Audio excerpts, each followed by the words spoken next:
Now offered at the Great Race Place. $3 late pick 3 featuring the last 3 races. $5 late double on the last 2 races. Both with a player-friendly 15% takeout. Every race day at Santa Anita Park.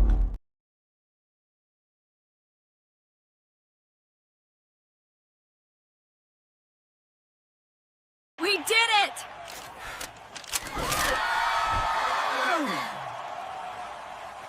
Unbelievable.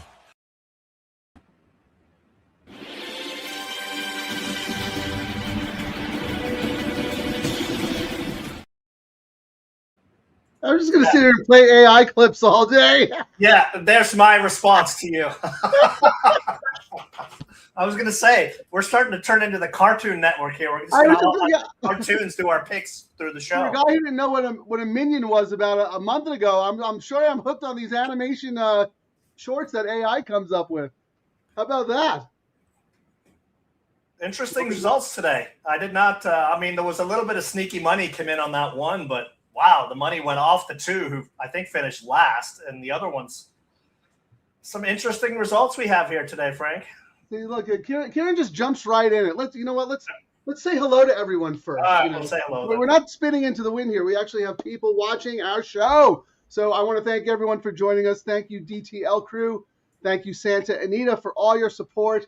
I'm Frank Scattoni. I am joined by, let me put it up there because, the CGO, Chief Gambling Officer of Double Trouble Live, also known in some parts of the world as the king of the all-turf pick 3, Ciaran Thornton.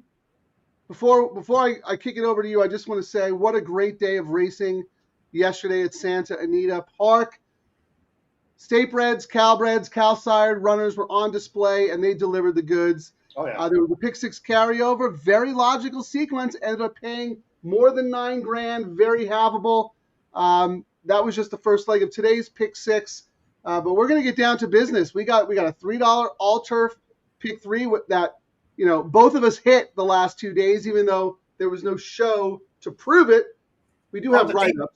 Well, the DTL crew had it, so I emailed it out to the guys. So they had it. We ended up having it 3 times, which that's always good when you are able to get it a couple of times when the chalks come in and then still have options for big pays as well. I mean, it was a little chalky, but for 3 times, it paid the bills for the day, Yeah, I'm with you, and I ended up giving out a couple of times. You had it more than me, so congratulations to you. We both had it on Friday when we didn't do a Friday show because we did Thursday.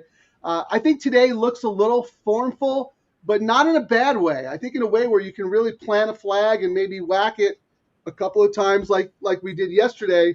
I don't know how you feel about it. We'll get into it in a second. Just want to say real quick, Andy Big Tickets, happy Sunday, fellas. Let's pick some winners today. That's right.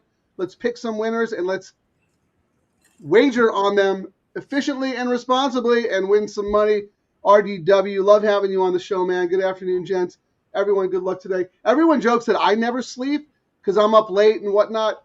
This guy's right there with me. I mean, he's firing away at Hong Kong and Japan late at night. He's here every show. MVP, thanks for joining Racing Downwind. Really appreciate it. All right, Ciaran, how we getting this the sequence started? The all-turf. Like you said, it looked formful and chalky. You know what I mean? Well, it's formful, but with a little chalk mixed in. But there's also a lot of races where we could see some chaos, like we've seen earlier today at Santa Anita. So, I mean, I again had to write a novel, of my bets. So that's why I don't have it in the chat. I ended up kind of doing what I've done the last 2 days, like spready tickets, but then on the chalk ones I like, kind of hammering away a little bit more on those. So, all right, everyone. Once again, take out your Ciaran manual of ticket construction, and let's all turn to Chapter 7 on page 48. And then he's going to take us through the $3 all-turf pick 3. I mean, you need, if you're going to take a screenshot of the pictures, you're going to have to use, what is that, landscape, and just move it around. Okay, well, look, put it up. Let's go. Let's see what we got here. All right, hold on. Let's do this. There we go. Race 579, $3 all-turf pick 3. I'm gonna look at mine. Again, you know, it was one of those sequences. If I was just to go chalk, you know, I really liked the Rispoli Phil horse here. But the Baffert horse was intriguing just because, you know, if memory serves me right, and we'll get into it, but that Baffert was being tossed away last out in a 25K claimer, got claimed, got voided by the vet, and then now comes back protected. Correct. And if memory serves me right, I may be incorrect. That's happened a couple of times over the last couple of years with Baffert horses, and then they've gone on and won a bunch of races. So that was my thinking there. May not be actually. Hold on. We don't go on memory on this show. You had 2 days to do the work. You didn't do your stats. You're like the stat guy. That wasn't a stat I could find the numbers on. It was more like hearsay in the back of my brain and the little voice on the shoulder going, "That's what happened." Because you remember, you probably got screwed a couple of times. You're like, "Oh, this horse was a void claim. I'm not using it." Beat you a couple of times, and now it's stuck in your head. And then, I mean, the next leg, I thought it was – I really liked the 6 in there. But the race stats for that second leg of the all-turf, it's been raced 32 times. 16 of the winners have been price horses. So it's one of those races where the chalk wins or it is utter chaos. So I've tried to spread – quite a bit on that one. And then, you know, when we get to the pick 3 and the late double, there's a little bit of theory behind it. You know, if I get knocked out on one or I'm alive on a ticket, I can press a little bit more on the double depending on the pace. So, you know, if you look at this, will make sense as we go through, hopefully. No, it will. It absolutely will. But before you go on to the next leg, and because it looks like you might have a key horse in there, let me just show mine real quick just to see who I'm using compared to yours. I can just put mine up. Leave yours up so we can compare. Okay. So you have the same 4 horses, the same 3 horses that I have as my A's, 4, 2, and 5, in some combination on your ticket in the first leg.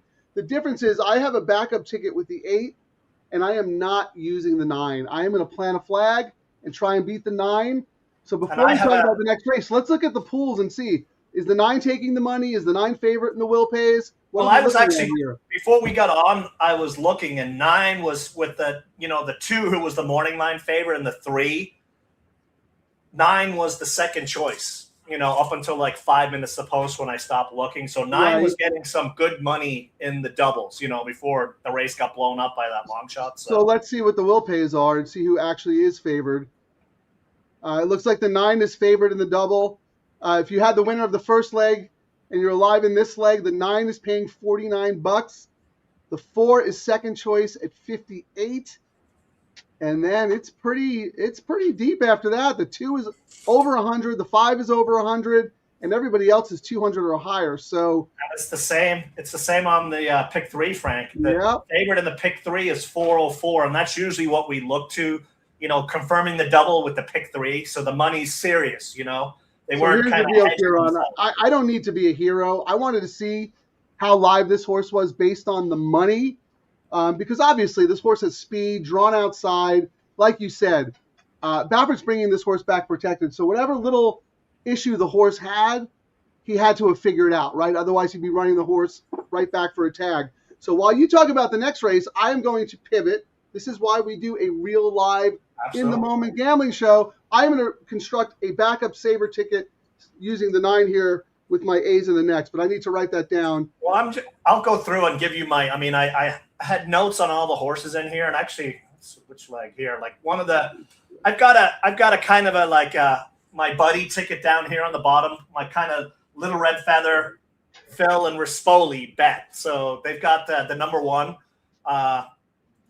Madonna, I'm going to butcher the name. Madonna Loretta. And, you know, we got Jara riding for Phil. It's his first time. And, you know, if he starts heating up and getting some Phil mounts, that could be, you know, that's a big step forward for him. I love the jockey change here. And, you know, I was talking to Billy yesterday. I was like, hey, you know, what's the word on your horse here? I really like it on paper, especially where it is. And I think the plan is to stalk and pounce. We'll see. I mean, who knows if the horse has anything. I reluctantly used the number 2, and I had a big question mark. I mean, they put blinkers on. Dan Blacker is fantastic on that. He wins 25%. This is a Qatar horse. But he had a great day yesterday, too. He won the Oaks and the Derby.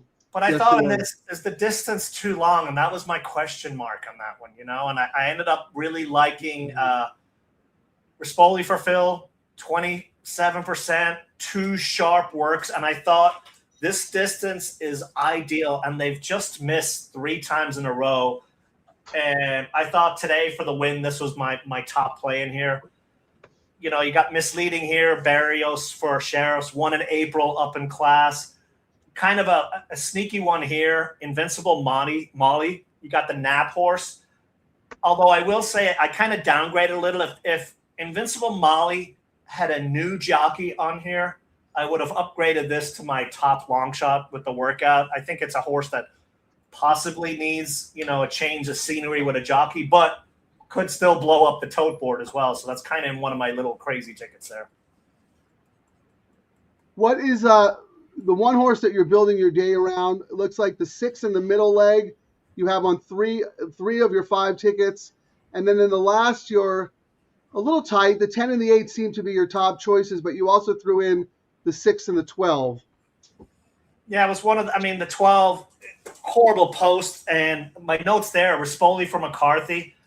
The horse has been favored the last 2 times, and I can't tell you how many times, you know, a horse like that with Rispoli on, whose favorite does nothing and then goes off at a big price wins. So I kind of have it on some, you know, saver tickets. But I thought in that last race, it was kind of a toss. I originally went in looking to make the Jara O'Neill horse my single. You know, I thought the 6-1 morning line, my notes there, no way it'll be this price first off the claim. Is that the 8 horse? Yeah, Angelic Bay. I ended up giving a slight edge to the 10 Global Consort, Demoro for, you know, if I don't use Apollo horse, the one time I didn't use it all Del Mar. All summer long. It cost me, and I planted the flag and won some money, and the one time I did not, cost me. Horses all speed. I thought that was a great one, and I just threw in the only other horse that I thought maybe had a chance, but I didn't write much notes, was the 6 Winnica. I was like so. If you said I could only pick 2 horses in that last leg, Frank, it would be 10 with a slight edge over 8. And that's how I would get out. Oh, okay, yeah. Yeah.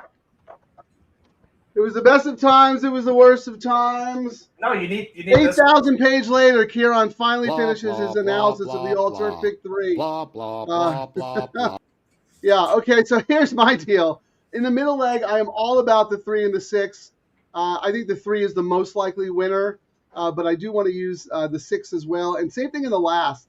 The 6 and the 8, again, I think the 6 is the top pick in there. So a lot of my action is single to the 6. As you know, I like to structure my bets with my matrix, which is kind of an A-B situation. So I'm going to just show you real quick who my A's and B's are. So if you want to take a screenshot or whatever, you have an idea. I do have to add the 9. So Ciaran, I did pivot. I don't know if you see my ticket. I put back up that last one. I just originally had the 8 in the first leg. I now have the 8 and the 9. So I wanted to look at the money and see if that horse was, the Baffert horse was live, and the Baffert horse absolutely is live. If you don't mind, Ciaran, can you take your screen down for a second? Even that pivot you have, Frank, with the pays we've been seeing there, if it does end up chalking out, you're still going to get your bets back. So that's a good pivot, you know, for a horse you weren't using. Yeah, I mean, it just makes sense. I mean, why? I'm not going to be stubborn. I'm going to follow the money, right? So here, my A's in this leg are the 4, 2, 5. My B was originally the 8. I threw in the 9. And that's why I have my tickets structured the way they are. A lot of my actions go through my A horses, but like that middle leg there, you see I have 4 Bs. That tells me that I want some extra coverage there. So I have a ticket with those horses on it as well. To learn more about the matrix and how I like to wager these bets. And Ciaran does a lot of this too. He just doesn't letter grade them. He just knows intuitively in his head who he likes and how much he wants to bet in order of preference. But yeah, you can read my matrix stuff on the Santa Anita website on the expert page. Ciaran, let me roll through the comments real quick, and then we'll take a look at the tote. We'll look at the action going forward, all that fun stuff. Because we got some people showing up. Terry, welcome. And actually, I'm actually going to do a bet. It's not going to be a low takeout bet, but we were kind of talking about how we're trying to If I every time I go to the audience, he talks about himself. Every time. Because we're gonna have a double. I just wanted to explain the idea. Okay. I was thinking we would do a turf and dirt Yeah, double. we always play low takeout wagers. What are you doing? You're off-brand, man. I'm saying I want them to do it. Is what I'm saying. We'll call it the turf and dirt double here. Oh, you're talking about turf. You know what? Let's talk more in detail about that after this race because we'll have some time to kill in that dirt race. That's a great point. I'm glad you brought that up. Hey guys, and producer Terry, thank you, Dan H. Pedro, ¿Quién gana la cuarta? What is the cuarta? Who won the fourth? I think I'm learning Spanish, people. Who won the fourth? Number one. I'll tell you. Cuatra. Well, if that means who won the fourth, it was the one straight buzzing with Giovanni Franco. Here's Jeff. Was planning on skipping the early part, but the paths are trying to kill me. Well, thank you for joining us. We will make sure that we don't give you a heart attack. We're going to crush this. We're on a lot of the same horses here. Agreed, the 2 now going to 6. But is the pace. Good luck. Here we go. Turnover's keeping them in the game. And, fellas, the graphics are outstanding. Thank you, Cat 8 My Form. Yeah, Ciaran and I decided that, you know what? Santa Anita is giving us an opportunity to be on their live streams and on their X page. So we took the best subscription possible for StreamYard because we want it to look good. Our handsomeness can only carry the show so far. So we need a lot of graphics and a lot of bells and whistles to make us look even better. But thank you for noticing and thank you for saying. All right, Ciaran, let's look at the tote. What's going on? All right, so 8 minutes. Going into the double right now, if we're just looking at the 9 into the 3 is paying $17. 9 into the 6 is paying 14. My long shot that I was going to do a big double on, I just noticed has scratched Imagineer that Rispoli was riding at 30-1. I was going to hammer that one, but that is what it is. Next closest, 4 into the 3 is paying 17 as well, Frank. Yeah. 4 into the 6 is paying 16. And then it starts going up from there. So let me look at the imputed odds on optics and see if Biella is actually going to go favored here for it's going to be Dare to Fly. Let's see. Biella 3.16, Dare to Fly 3.32. Then the 5 misleading 5.86. And then the blacker horse 6.26. So that horse is a little chilly in the double. What did you think about misleading? That debut was excellent, but you know, actually benefited from a slow start because there was a hot pace in front of him. So, you know, things set up really well for her. But then again, John Sheriff's never wins first out. So this horse must have had some ability to get the job done, right? Yeah, I mean, it was one of those. I was like, how do you not use a horse, a debut winner that rallied like, that? I mean, the one thing is they're off the bench. And is this another one where, they just pick the spot and, there's not a whole lot of horses in, maybe it fires, but it needs one, but has a chance to win. Those are ones I'm like, I will say that I'm surprised, but I'm not. The 2 is just getting no love at all on the toe. I mean, it was the 5-2. I know. Isn't that crazy? I mean, it's probably everyone just thought what I was kind of thinking. I was like, I think the distance is just not right for that horse, but who knows? And it's not even getting bet on the doubles. The 2 into the 3 is 39, and the 2 into the 6 is 45. Now, if you absolutely believe in this 2, the doubles, you're getting paid really well on the doubles into the 2 chalks in the 4-horse field. So this is you're going up against sophisticated money who doesn't seem to fancy the 2. So it's a conundrum, right? 10 years ago, I would be all over the 2 as an overlay, right? Because it's just me and clowns like you. I'm playing against you. I like my chances. But today, with a lot more sophisticated money, a lot of good algorithms that really know how to price up the market efficiently, the fact that the 2 is so cold on the board kind of scares me. It doesn't scare me away entirely, but it just makes me wonder. The one that looks interesting, just looking at the double money, Frank, is the 8 is paying 42 into the 3, the same as the 2 into the 3 in the next race. So Yeah. 8 is kind of getting it looks like a little bit of sneaky money in here. I mean, it's the morning line is. I gave the 8 a chance. The 8 was my B horse. I gave it a chance. Like I said, I would have made it I would have made that my third choice, like my top long shot on this race. Sure. If we had just a different, not to bash the jockey or anything, I just thought this might be a horse, someone new on the horse. There you go. You know what I mean? Wakes it up. I mean, I'm just glancing at the will pays once again before I actually click over to the probable pools that you're looking at. I mean, if you're looking at the double, pick 3, pick 4, pick 5, I mean, it's almost like it's a 2-horse race between the 4 and the 9. Like, that's it. Like, those horses are taking, people are alive to those 2 horses. There's money scattered around, but those 2 horses took the lion's share of the money in the multis. And they kept hammering it too. Like they didn't kind of hedge themselves. They went back at it again in the double, on the pick 3. So right, exactly. They have it every wager. So I mean, usually when we see that, we kind of look for the sneaky money, but when we see that, that's like, okay, yeah, these are 2 extremely live horses here.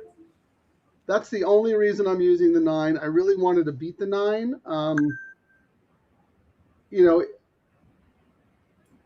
But I at the same time, I did have a note to say, look at the tote board, because, when Baffert horses are live, they get bet. So, that horse is absolutely live. So here, Ciaran, let the fans speak. Can I go through some comments and see who other people like, or do you have anything to add before I do that? Thumbs up? I just noticed it. Well, can you stand up and show the world? We don't need to see that. Remember, this is the Santa Anita show. This is PG rated show. All right, let's see real quick. Let's go through this. No love for the 11 in race 7. Let's take a real quick look because that's the middle leg. I have the 11 as a B. And I'm using it in one of my backup tickets. Yes, as am I. So we both have the 11 on our B tickets, but not on our A ticket. So we do give the 11 a shot. So Dan, yeah, I mean, is that? I mean, I do. You really like the 3 in there, and I kind of use it on the backup. I actually, I'm going to say this. One of these days is going to win. But, it's the same reason we've betted it. Well, every time I have anyway. Well, JJ sticks around. You know what I mean? He's not. Go ahead. I'm sorry. Go ahead. I was going to say JJ sticks around, and this was a horse. I used to own the left tail, the left leg, and I petitioned JJ so much to ride this horse for us, but he started riding it after the horse was claimed. So I mean, one of these days is going to come in, but there's a sneaky one in there. The shipper, number 9, Theodore George for McCarthy, coming in from Churchill. I mean, I believe one on an off track, which is why it might be getting overlooked. We'll see as we get. Yeah, broke the maiden on an off track, and now is facing winners for the first time. I want to go back to one of these days though for a second. Remember, we watched this horse race twice together. We were in a tournament on Breeders' Cup Day or whatever, and I said this horse is not a non-winner, it's a 1 horse, right? And kind of proved it at Del Mar. But then the more I looked at the form, I think Garcia has been waiting for Santa Anita. Correct. Because this horse is so much better at Santa Anita. And if the horse doesn't win today, he'll be back in for 25 next time, and you could actually buy him back if you want. I think that he's milked some good money off the claim since he got that horse. I mean, he got to race Breeders' Cup weekend. I mean, that's what when you own a horse, that's what you love getting to do. Frank, do not be afraid. I agree with you. I mean, I'm not going to let the money, the fact that the 2's not really getting bet, I'm not going to let that talk me off the horse. But it does make me think and go, ooh, am I missing something? But you're right. I'm still going to bet the horse. I'm not going to change. Dan H. wants to know if it scares us, either one of us, if we're on the same horse. If it's a long shot, no. I actually like that. And usually Frank might have a horse as a B and I have it as an A, and I might have a horse as an A and he has it as a B usually, which was the whole premise behind us doing the community tickets, because we kept kind of missing with each other's horses, if you know what I mean. No, Ciaran kept missing with my horses. Remember, let's not forget that whole string where I was winning everything and you weren't. You kept saying, let's do it together so we win. I go, no, I am winning. But yes, go ahead. Blah, blah, blah. He's looking for a meme. No. I can tell. I was looking. We got 0 minutes to post, but we're probably like a minute or so away, I'd say.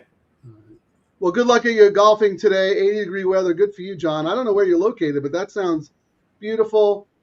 Spot play in the 8th at Santa Anita. Hey, Jay, thanks for joining us. Wow, I don't think I had that. I thought that was a one-horse race. I thought that was Liberosio's horse. Yeah, I thought that was as. I mean, I do have a backup in the autism puzzle with Demoro on it, but I thought, yeah, that's the kind of race Lee wins. Like if you were looking for a single in a sequence, you don't get any better than that, I don't think. Yeah, and we'll talk about that, Jay, when we get to the late pick 3. But thank you for that. We'll get into more detail on that. You were on fire on the last show, so appreciate your opinion. SC3P, thank you for joining us. Looks like singling the 9 here. Dicey Mo Chara, old class horse. Wait, no, I'm in the wrong race. Got to go back to the right race. Who's the 9, Ciaran? Do we have the 9? Oh, the Biella horse. Okay. The Baffert. Okay. Let's see. Anything else? They're really taking their time today, aren't they? It is. I mean, maybe they're paying attention to timeouts in the games or something. Oh, that's funny. Looking at how they do it.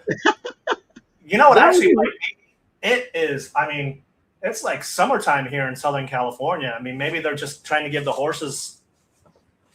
It's hot. It is really hot. Like I'm already sweating. I might have to open the windows here and put the fan on. And it's what, January, middle of January. This weather's great. Well, you know what? We deserve it because we had all that rain, right? So, but anyway, I don't know. Maybe but you're right, though. That would be actually a good idea if you time the races during the commercials and have it. And they actually showed it on the bottom on the NFL broadcast. That would be fun, I mean, you got all these people betting on sports, and then you scroll through Twitter and you just see everyone saying, "Yeah, when I was losing, I could bet as much as I want, and the second I start winning, they cap me." You know what I mean? No capping in horse racing. You bet as much as you want. You bet as much as you want. And all right, they're finally loading in the gate. Ciaran, I think we're on pretty much all the same horses except for maybe one. I don't think you used one of my horses, and I don't think I used one of yours, but I did pivot to play a backup ticket with the 9 who was taking the money and is the current fave and who Ciaran liked. All right, ladies and gentlemen, they're about to go off, so good luck. And we'll come back after the race. They're off.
That's why we do the show, man. yep. Thank you for making me look at that horse. Still, I still don't like the horse. I still wasn't going to use only because the money showed. And kind of like what you said, Frank, when I was saying, in the back of my head, I remembered something, but you were absolutely right. You asked me when I had a big win, and you'll forget about it, but you always remember all the heartbreak, and that's probably why I remembered that I tossed Baffert's before, when he was tossing them away, and then they come back protected. The horse, something turned around, you know what I mean? And now look at that race. Wow. It's a bummer. The Dare to Fly got going way too late. But what did Ciaran, what did we say when we looked at the will pays? It was a 2-horse race based on the money. Correct. Those were the only 2 horses. And to your point, you were like, well, Frank, they weren't just bet. They were bet heavy in the double, heavy in the pick 3, heavy in the pick 4, heavy in the pick 5. Like they just hammered those 2 horses the whole way through. And then look at the 2, that 5-2 morning line just ran horrible. Horrible. That's right. Another thing. Like I said, 10 years ago, I would have been all about that because you're playing against not as sophisticated gamblers and bettors as you are today. The market was absolutely right in this race. And then the other thing, like we point out on the shows, you'll probably see more people starting to do that, is you got to pay attention to not just going into the next leg, what the pays are into this one. Pick 3s, pick like 4 and 9 who finished first and second across every exotic, every multi-leg sequence were dominant favorites. And it wasn't like the money guys hopped off, they just kept firing away. They're like, these things are, 2 sure things, and they finished first and second. Absolutely. Yeah, Dan, fade the Baffert on grass is the favorite every time. Yeah, that's what I was going to do until I saw the money, and I pivoted. So, but you know what, Frank? He's, since we've been doing these shows, we've seen him more times than we've ever on turf, and his horses are racing great on turf now. Like they really are racing. It's not one of those things back in the day. You're like, auto toss, Baffert toss. Now you actually have to you go, what's going on? Yeah, that's a great point because we talk about this too with you do such good stat work and you come up with very interesting stats. And there were a few times on this show, there was one the other day, right? There was an O'Neill horse coming off like a 880-day layoff. He was like 0 for 46. Yep. And we said, well, things are different today, right? His barn is firing. The horse fits at this level. He's spotting, he's not going to go 0 for 806, right? Yep. We used the horse, and I think the horse won it like 5-1 easy. I mean, even though, I think Dan said, Baffert's turf starts are 11%, but I swear just a couple of months ago, that was 7 or 6%. Yeah. So he's had a number of them, and we've actually seen them placed. And it might also be, if we looked a little closer, him going after the condition books, Frank, and making some money on those conditions on horses that could be racing on dirt. Hey, let's go for this condition on turf. Great point about, like, back in the day, he was an auto toss. Like, you didn't even have to look at his turf horses. That's not the reason I didn't want to bet the horse. I thought the 2 was faster. I thought the 2 was going to make the lead. The 9 was going to chase from the outside, and it was going to set up perfectly for the 4. So that's really why I didn't like the horse. Not because it was Baffert on the turf, because, like you said, Ciaran, those days are over. You have to consider his horses.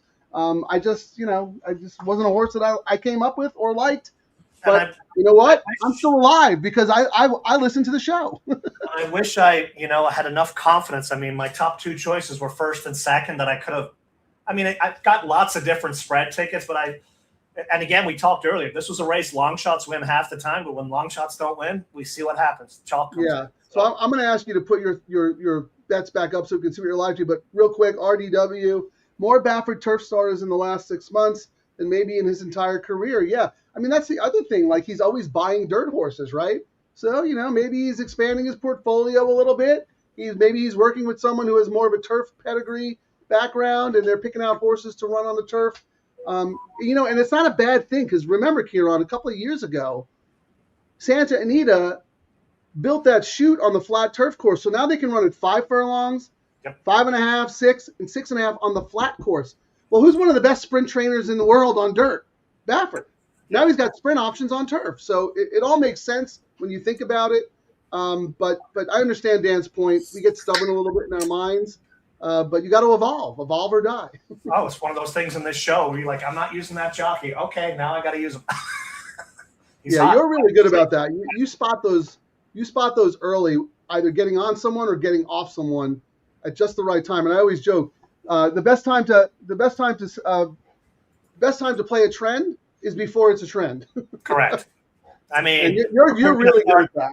This O'Neill, Jarrah O'Neill trend, everyone's going to start hopping on it soon. We've still snuck out some prices that we thought we wouldn't. We may end up today, but I say Irish another element, couple, Irish royalty that day. That was the O'Neill horse. another couple of weekends of, those two teaming up on horses you wouldn't think, and we won't be getting the prices we were. No, we'll be getting 6 to 5 on everything. But if you don't mind, Ciaran, can you put your sheet back up? Because you have the 9 on 1. You have the 9 on, those top 2 tickets look pretty good.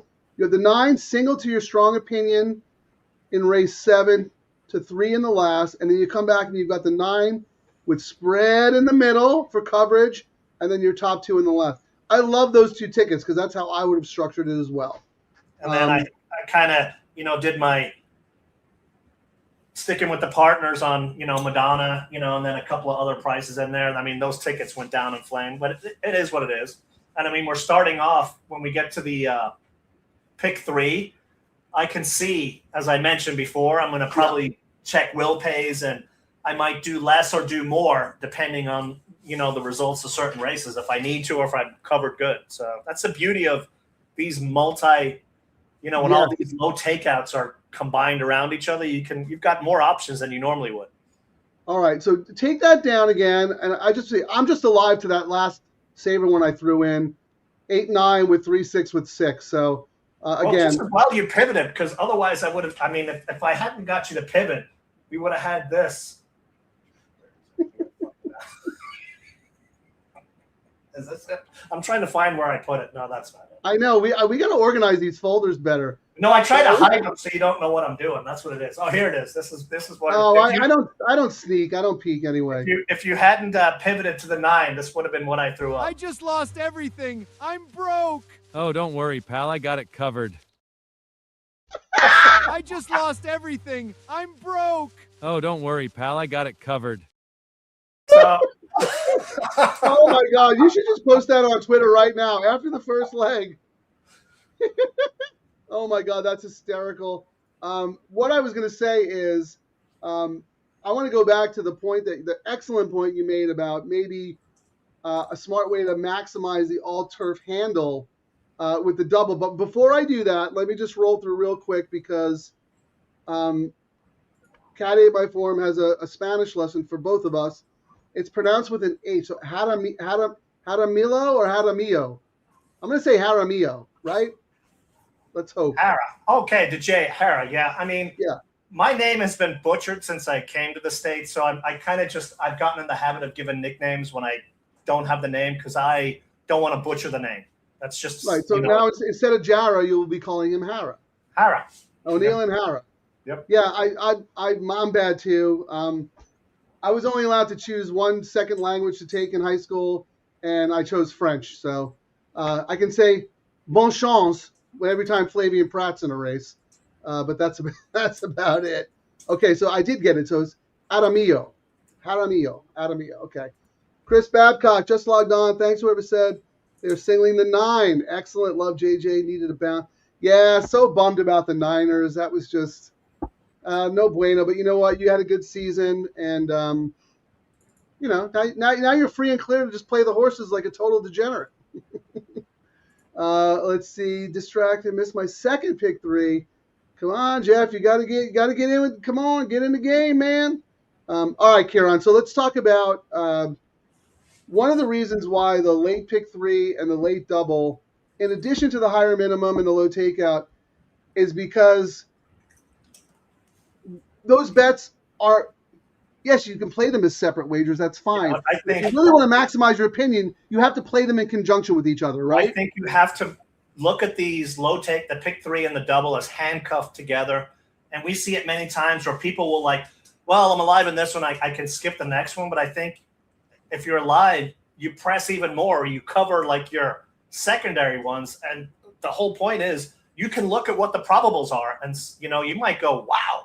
I can hedge a little bit and do $10, and I could make more than I could if my chalk hit. I mean, they just go hand in hand. So I'm hoping that Santa Anita will make this race after the turf so we can kind of go in and out of the turf. It'd be great if they had another low takeout, the dirt and turf takeout, low takeout double, and then we could tie them both together. Yeah, in the middle part of the card. I mean, I think you would see more people tie up their money on the all turf if they were, had options into the next. Just my thought. I think that's a great idea because I also think the challenge with doing the all turf, and and I've said this before myself, before both of us realized just how good of an opportunity the bet is. You don't want to tie up your money for a length of time sitting through races that you have no stake in, right? So at least Santa Anita does it right. They try to keep them as close together as possible, but you still got 2 dirt races sandwiched in there, right? Because it's part of the pick 5. You have race 5 on turf. You got to sit out the dirt race to wait for your next turf race, and then you got to sit another dirt race to get to the last leg and see if you're alive. So I think that's difficult for some players, and believe me, I don't blame them. I used to be one of them. And I think because we're focusing on the all turf now, as part of our thing. It'd be great if we had a bet going out of it too, and even if we got knocked out, we're like, oh, well, this is our recovery bet here to get back the money that knocked us out on the all turf if we get knocked out. Correct. And then boom, that leads right into the start of the late pick 3. So like you said, like if you tie all these bets together, kind of like in a chain, as a viewing, instead of viewing them as like complete separate entities, I think it'll increase handle, but I also think it'll be beneficial to the player because now you have action, right? You don't feel like you're sitting out of a race waiting for the middle leg of the turf pick 3, right? Oh, absolutely. So you probably should have copyrighted that idea because now other tracks are going to start doing it. Yes, I think the most progressive track there is, despite all the naysayers out there, is Santa Anita. They started this whole low takeout that everyone else is kind of copying, but not doing it correctly. I mean, they're ahead of the game. Simple as that. Way ahead of the game. Absolutely. I mean, and we're not saying that because we're on Santa Anita's site. We've been saying this since the jump. We gave them credit down at Del Mar. We're like, the reason Del Mar did it is because Santa Anita rolled it out, and they followed suit. And now we got the all turf as well, the low takeout all turf, which more people are starting to. The pays have been really good on it, Frank, even for chalk on this all turf. What do we say, Ciaran? We at the end of every show we do a check. We see how much it pays. What it does compared to the equivalent win parlay, and every time it always pays more. Most of the time when there's when it's not no chalk or like a couple of mid-price horses, it pays infinitely more than the parlay. I mean, we've had some really, really nice scores on it's $3 bet. Maybe your ticket's $36, or maybe you spend $72 playing other combinations or whatever. But this is the type of wager where you can do that. It's just so much better than 50-cent pick 3.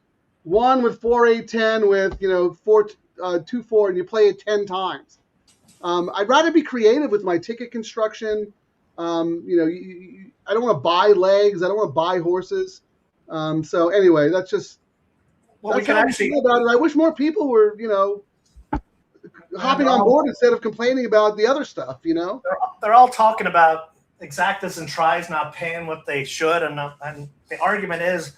Just because a horse is 50-1 doesn't mean there's 50-1 money in the bucket. You know what I mean? It's a big bucket of money. So that argument doesn't hold water.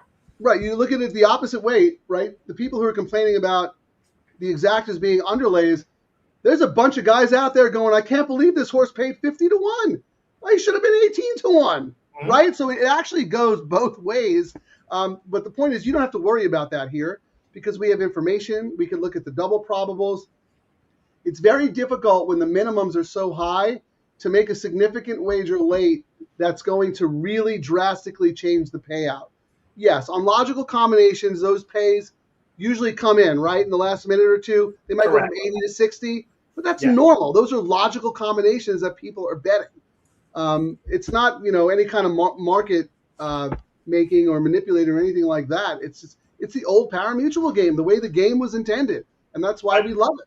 So the next race, Frank, we're 11 minutes away, but we may as well use these prices to see who's actually getting money in the next leg of our all turf. I mean, my sneaky horse in here, Scratch, but I mean, my notes for this race, because I was going to do a dirt and turf, even though it was not the low takeout. But I mean, my notes were, the number 3, even money. JJ for Sadler. I said, say what? Even money, even with 5, 6 horses in there. Running with Chaos, Edwin for Hess, that Barrios for Bafford, not the usual Bafford works. I mean, it might be one where you might see you might see one of these chalks win by 20, or you could possibly get paid. I guess we can look and see.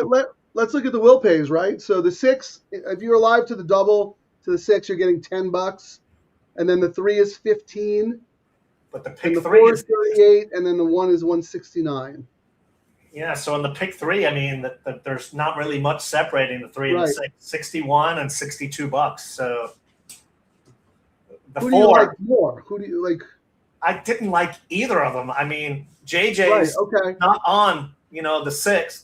Don't like it. And I thought even money for the, the 3, I was like, and that's why I was trying. I'm actually annoyed that the 2 scratched, because I thought the 2 had a monster chance at a big price in here. Even I thought the morning line was just insane. So should we look at maybe doing a small community double, starting with the 1 and the 4 here? If you don't want to use the 3 or the 6, you said? Correct. Yeah, I mean, why not? We're here. We may as well.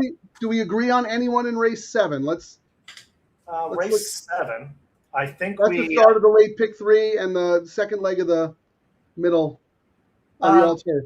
I would say we agree on number 6.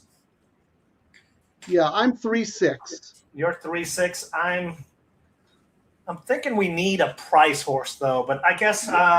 Well, no. Tell me who you're. In order of preference.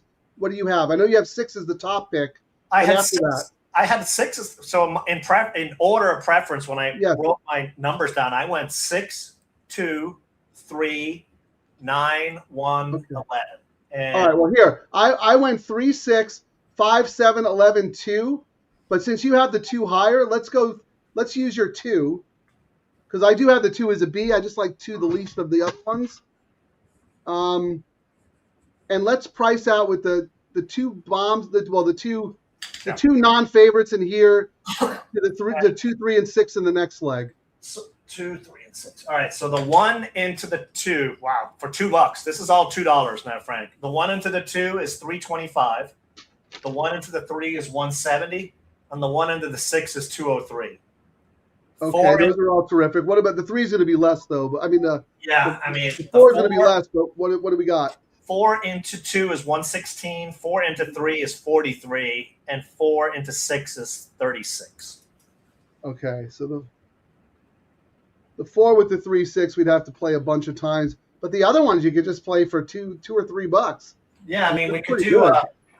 The one with 2, 3, 6 for $2 costs us $6, right? And we get on that just for that $6, we got an opportunity to get 326, 171, and 193 for a $6 bet. We are a gambling show after all. That's what we do. I mean, it's not low takeout, but hey, we yeah, but we're using it in conjunction with like you said, it's smart to use the multis tied together, because you had chalk winning the first leg of the all turf, right? Correct. So if you can catch something here, and let's say chalk wins the middle leg, but if you get a price horse here into that chalk in your double, like you've already paid for your bets, you know what I mean? So hold on, let me put that up, Ciaran, because I want to, we like having. Yeah, and this one it keeps us interested, and we're spending $6. What did you say? $2 double? Yeah, $2 double. Yeah. 1 with 2, 3, 6. 3, 6, 2, 1. What is it? I'm sorry. 1 with 2, 3, 6. 2, 3, 6. Yep. 2, 3, 6. That's $6, right? Yep, $6. And why don't we do the there was one with the then it's 6 the 4 with the that paid well. Yeah, so the 4 with 2. 4 with 2 was 115. Let's play that. 4. So what we're doing here is we're just looking at combos that we feel are value, and that's all we're playing. It's like this doesn't represent who we like best in this race. We're looking at the horses we think can win and playing the combinations that offer value. And we're using horses that we've done research on these horses, and these are kind of the price horses we like in the next leg. And if there's I mean, we both agree this is, we're either going to have these chalks run 1-2, or we're going to see some chaos. I didn't like.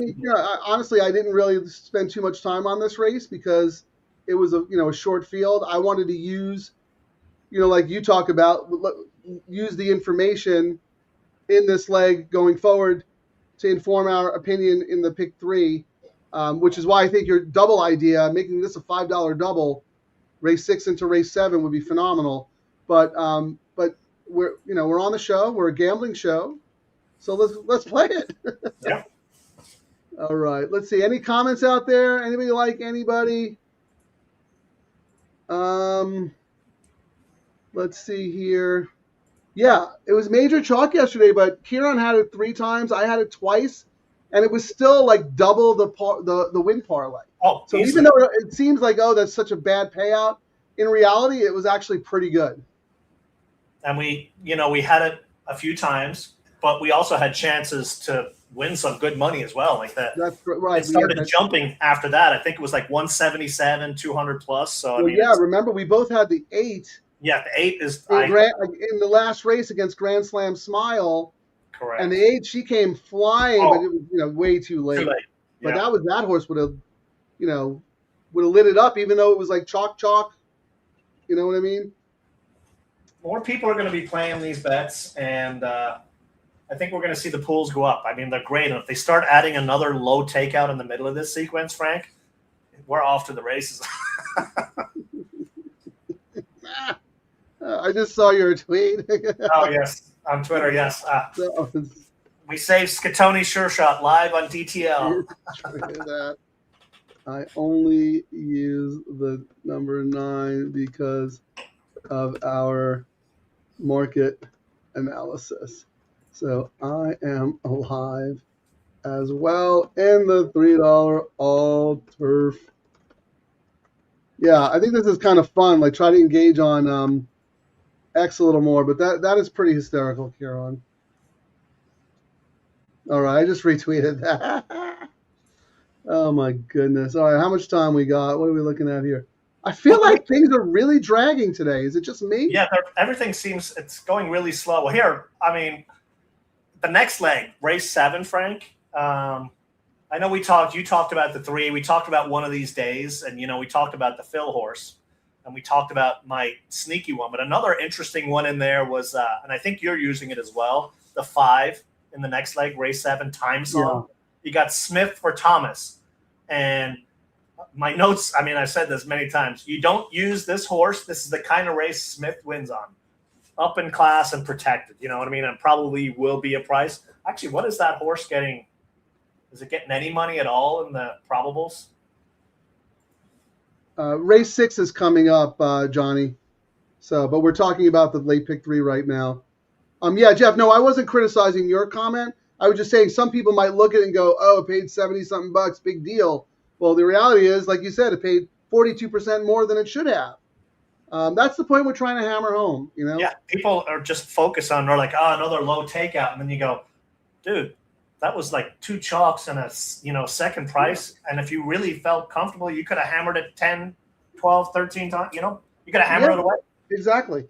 And then you could have done a saver bet. If you'd done the win parlay and saved your money from race to race, you would have lost half your value.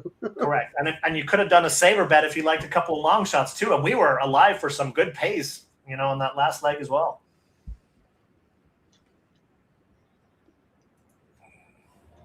I'm chewing an olive from my Bloody Mary. I apologize. I'm getting heartburn just watching you drink that drink, Frank. Oh my God, it's so good. Terry makes great Bloody Marys. It's got all the vitamin recommended daily allowance of your vitamins and minerals right there, including a celery stick. So we started the show on Thursday, Frank. With our lucky horse player bottle. Yeah. Uh-oh. We're running dry. Well, that's going to be gone either tonight or definitely by the end of the show tomorrow. Yes. What do we got? 0 minutes. Even money on Taif. I don't know if I'm saying that correct. Last draw, 10-1. So looking forward into the next leg, The 6 and the 3 are about the same price, $14 and $15 in the probable double pays. And then the next, you have the 5 and the 11 at $54 each. So the 11 was the one Dan was talking about. Correct, yes. 5. Oh, 5 is Time Song, who Ciaran was just mentioning. So it seems like the market kind of agrees with the same horses as we do and what we talked about. Let me look at the imputed odds on optics, see if anyone's taking sneaky money there. And then that race 7 is another one where bombs rain, Frank. 15 of 32 races there as well. Horses 5 to 1 or more won it, race 7. So again, it's one of those, you either have the chalk win or chaos. And the favorite in the next leg, race 7, 19% only. 19%, okay. The average payout is like 6 to 1.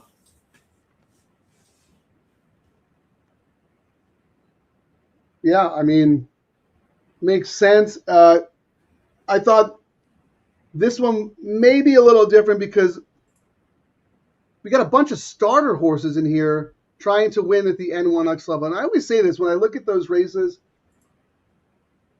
I always want to find the proper allowance horse. You know what I mean? I didn't mean to interrupt you, Frank, but there was one we really didn't talk about that I think you have on your ticket. I know I did. Was the number 1 in that next leg, Ray Ray or El Ray Ray? No, I don't have El Ray Ray. Demoro for Palma. I always like, when that dude hops on a turfer, I'm always looking at it. Yeah. And then a really sharp work, 58 seconds, best of 40. And you usually don't see works them run. Fast, though. Palma usually works them fast. Yeah, and I mean, jockey change, like a big time up. I mean, not to bash, Tiago or anything like that, but, we get a fresh face on first race since May, and he's already won on a horse for this trainer. So I thought it was an interesting, possibility, and a bet long shot criteria as well. I was stuck on the layoff. Did you have any Palma layoff stats when turf racing? He is 12% and 38% in the money. So that's not bad. Not horrible. You know what I mean? Not horrible at all. All right, they're in the gate. Let's get our 1 home here, right, Ciaran? Yeah, that sounds good. The last straw. All right, good luck.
Nice pick, Ciaran. Yeah, I mean, it was one of those. They all had the top 2 choices had question marks, and that showed it there in the race. I mean, turning for home, the 1 looked like it was gearing up. I thought the 1 was going to make it interesting, but then just kind of flattened out. But, I mean, we're only alive to 1 horse going forward, the price horse, because we didn't think the payouts, the 4 to the 3 and the 6 were, in our opinion, they just weren't worth playing, considering it's not a low takeout, it's not a higher minimum. But we thought we were getting good value on the 4 to the, who did we end up playing? The 1, right? Or no, who did we do? No, we're alive to one of these days. So yeah, we're getting 4 to the 2 is paying. Right. Yeah. $149. Not bad. No, we need to get this home, and then we can really start doing some degenerate stuff in the last leg. Chief Gambling Officer, there he is. I mean, you saw I wore your shirt here. I see. Can I be frank? This was actually I mean, we've got new viewers here, but this was a shirt that actually was the genesis of this show. Ciaran, you're on mute. Sorry, hit my hotkey.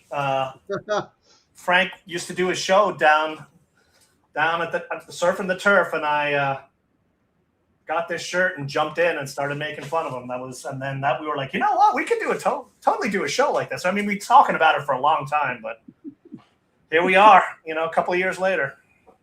Ciaran for years was hounding Chris Barr all throughout Del Mar.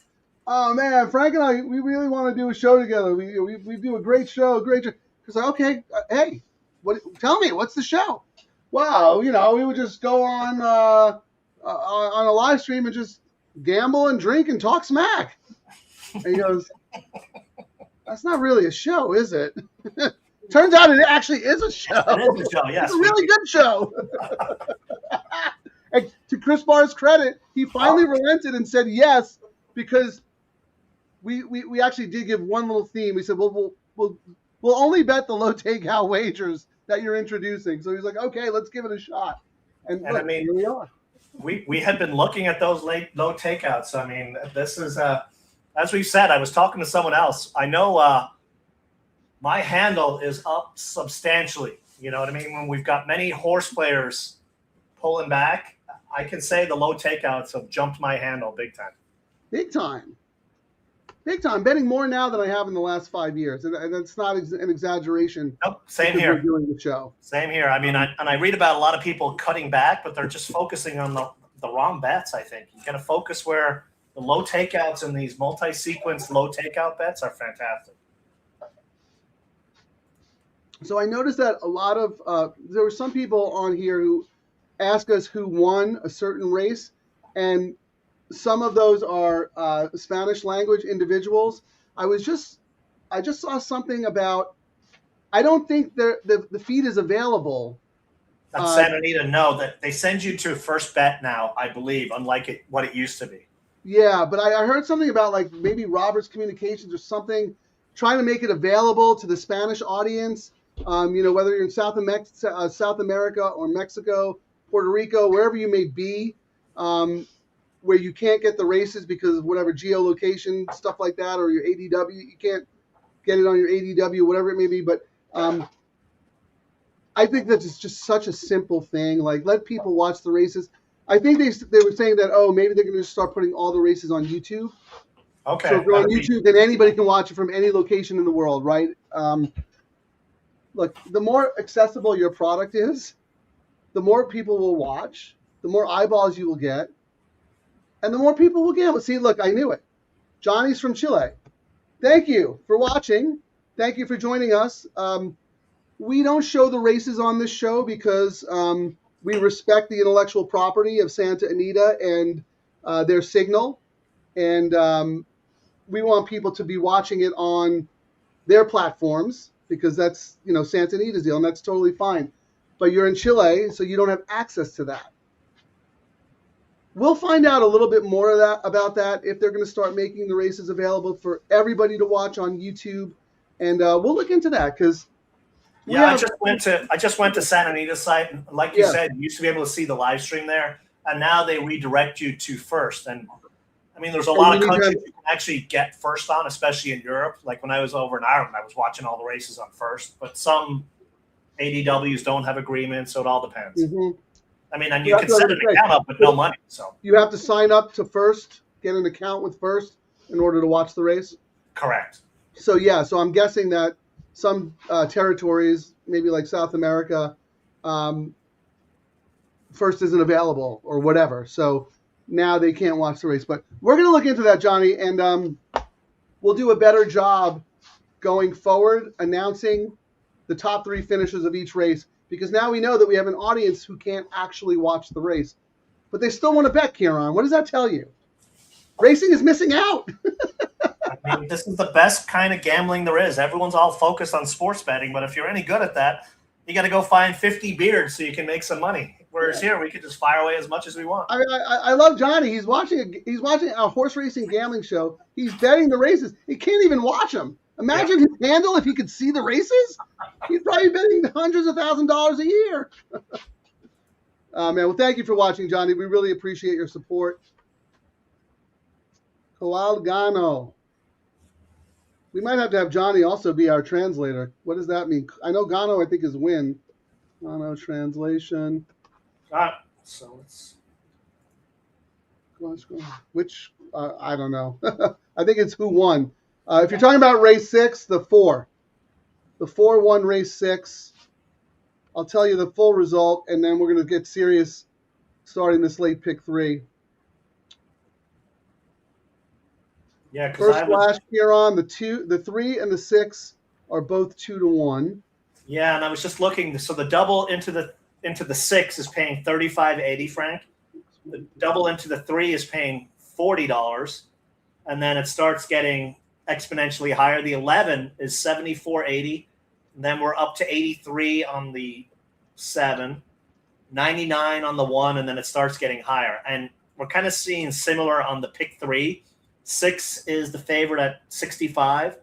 Then we've got 3 at 74, and then it's the 11 and starts going up. So it's another one of those where the pick 3 and the double money did not change. Just like the first leg of this sequence, they're sticking with their conviction that it's a 2-horse race. Yeah, and how'd that work out last race? They were pretty spot on, weren't they? Yeah. So yeah, the 3 and the 6. Who we talked about. I mean, no surprise there. But there's any. Well, any fuzzies? Anyone taking money that you didn't expect? Not really. I mean, it's still a little bit early, but I was curious, because we think in race 8 we have a dominant favorite. Would you agree on contrarian, the Lee horse, Frank, the number 2? So if we look, I think that horse is going to be 3-5. I thought the same, but if we look, so who's the favorite here right now? There's the money's saying it's going to be 3-6. So 3 into 2 is $13, Frank. Okay. And 6 into the 2 is $11. So 6 is getting. I mean, it's still pretty early, and then. Yeah, the imputed odds on the 2 in the next race, even money. Yeah. That's contrary chieftain, and the second choice would be. The second choice. The 3 and the 4. Yeah, the 1 on some combination. Yeah. 3, 4, 6, 1. Yeah, but I mean, that horse is going to be even money, and that's may even be shorter, like we said. But how about this race? The only reason I used the backup ticket is I just wanted one, and we had DeMoro on for Autism Puzzle, the number 1, but that was just like me doing a kind of a side bet. I thought of the chalks we've seen, that's. And knowing Lee, he's really cool to hang out with when he's in the Eddie Logan suite. He'll give you so much information. It's great. And this seems just set up, especially on the drop. He's dropping essentially back to the correct level. And when he does that, he wins buckets of money. Yeah. He's a guy. When his horses get bet, he's pretty reliable. They fire. So I just want to look and see if there's anybody in the will pays other than the 3 and the 6 who we expected to take the money. Anyone getting paid in this leg as a sneaky, where sneaky money show up on anybody? I don't think so. I think the will pays pretty much represent what the morning lines were. Yeah. The 7 and the 2 on the pick 3. Kind of got the same money, 157 on the 2, 153. The 5, the Mike Smith horse, 170. The 11 that some people talked about earlier, with Hera out there, way out there. See, we learned too. and then we got the 1 with DeMoro at 219. So I think the odds are kind of reflecting it. Now, there's so much money, I think, in the pools being bet on this 3 and 6, Frank, that if you like some of these other horses, it might be one where you just go basic and do win bet, and you're getting paid a little bit more just because so much money is coming on these other two horses. Like if you really like one of these days or you like El Rey, you're getting, like on one of these days, you're getting 14-1 just because so much money is being bet on the other ones versus getting what you should at 6-1. 100%. We talked about that. We've done this on the show before. Don't put yourself at risk of having a 20-1 shot win and then getting knocked out in the next leg. Just bet the horse to win.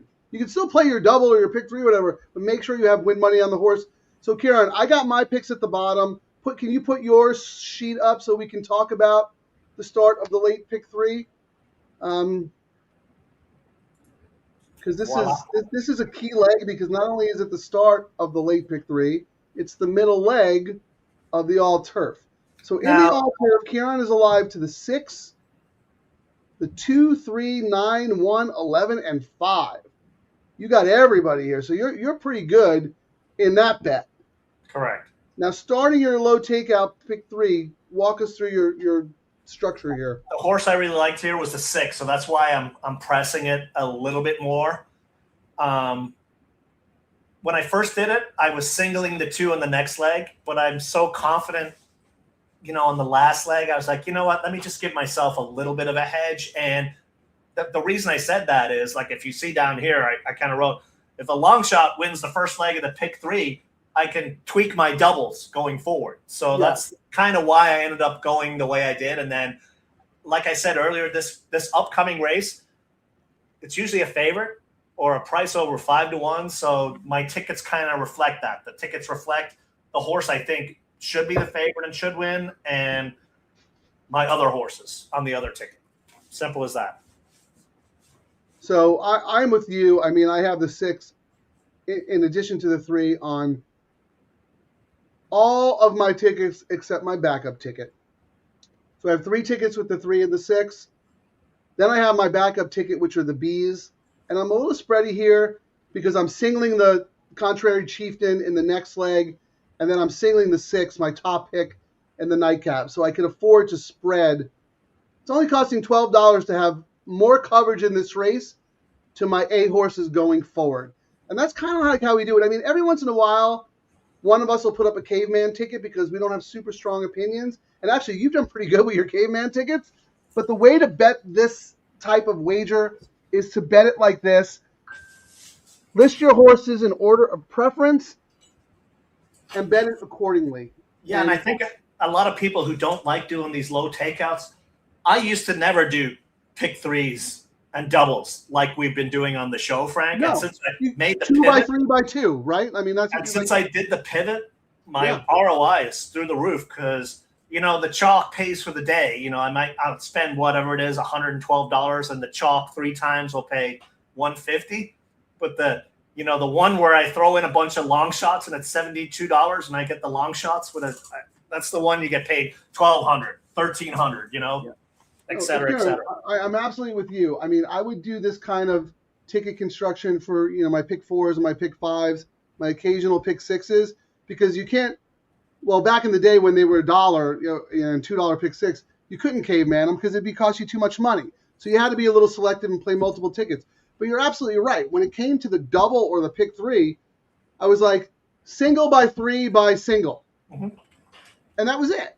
But now, given the higher minimums and the lower takeout, you can afford to be a lot. When I say afford, not financially afford, but mentally afford to be more creative in how you structure your bets and how you weight your tickets, because you can spend $72 on a pick 3 because it's going to pay $300 or $500 or $3,000. You couldn't do that when the denomination was 50 cents because it's going to pay $50. You know what I mean? And then everyone would have that, smart long shot you had that got paid, and they'd have it like 2 or 3 times. So. Correct. That the 20-1, you would have been better off betting the 20-1 to win because that horse was only 8-1 in the pick 3. And then people would be like, "Well, the ticket's only $14. Let me throw this horse in, and I'll throw this one in too." And that's why you'd have 5,000 tickets with the long shot on it. I said this on our show a few times.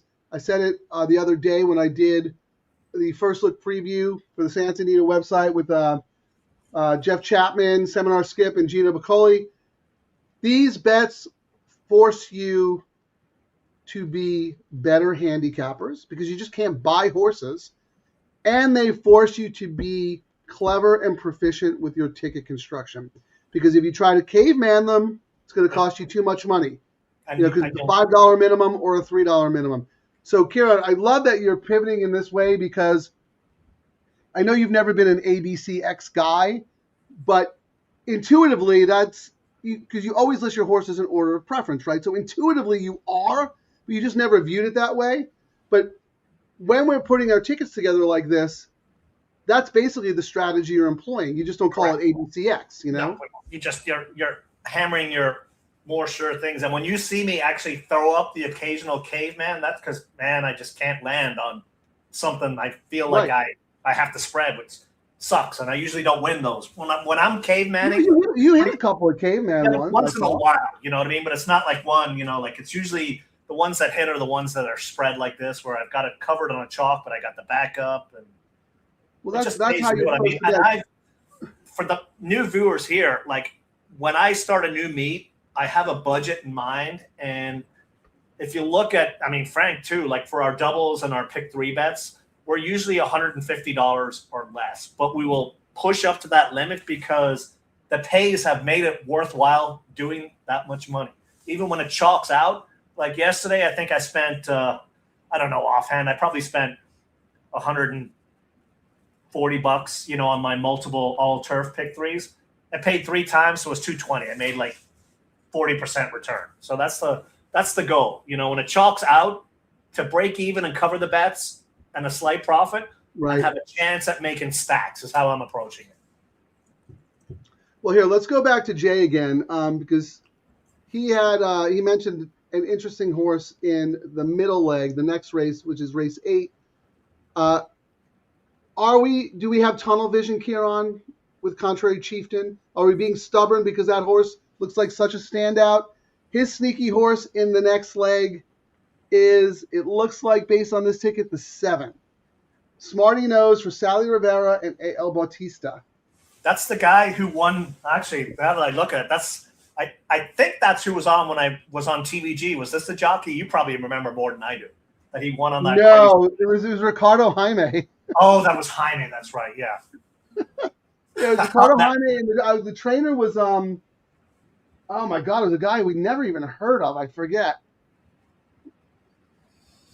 But no, Bautista's he's a 5-pound bug boy. Jay, give us a little info on why you like this horse. I know you mentioned the Los Al races. When I see those 1,000-yard races, I try to find horses where that final time is less than 53 seconds.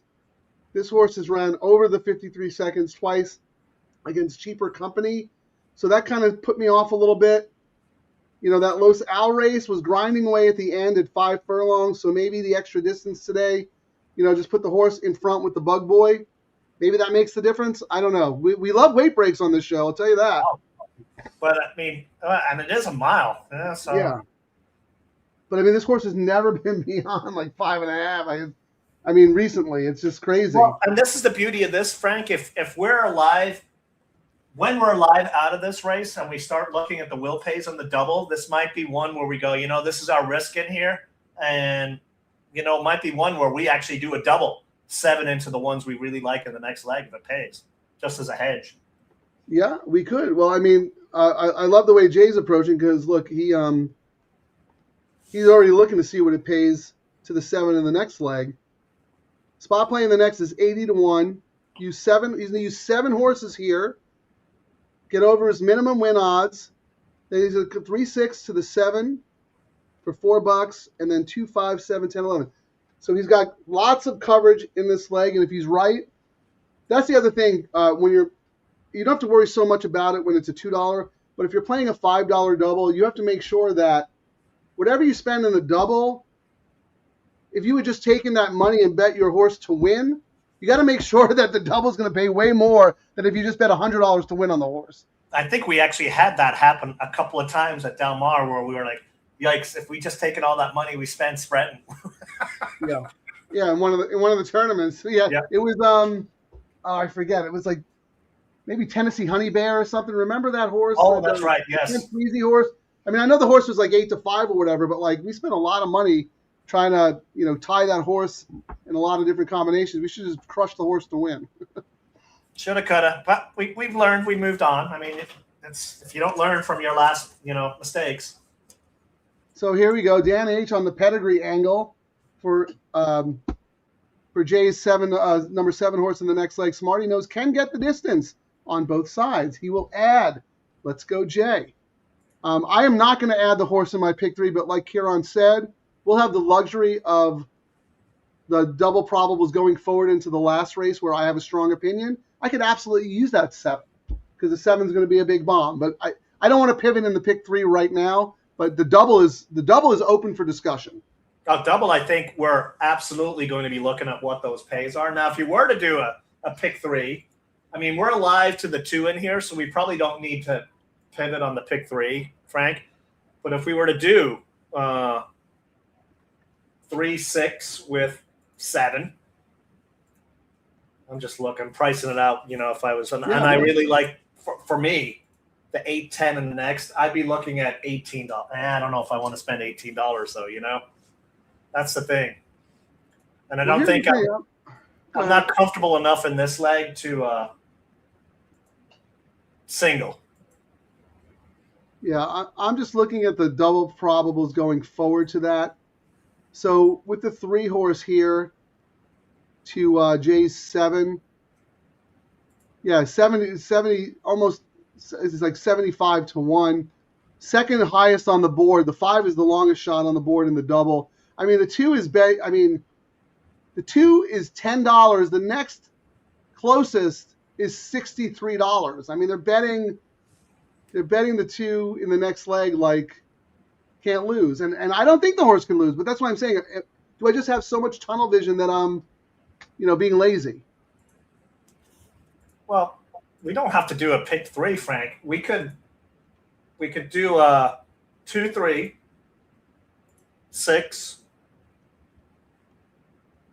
We don't even need to do the 2 because we're alive, right? We could just do a $2 double, 6-3 into 7 for $4. We could. Sure, why not? Let's ride with the crew. You know what? In Jay we trust. We're gonna piggyback Jay. Don't worry, we won't crush your odds. We're only gonna do it for a couple of bucks. No, we're just gonna do it for $2. 6 for $2. 6. Hold on, let me see the race. It's race 7, right? Correct. Yep. $2 double. Yeah, 6 into 7 is paying $233. 3 into 7 is paying $157. So, well, why not? So 3-6 with 7. Yeah.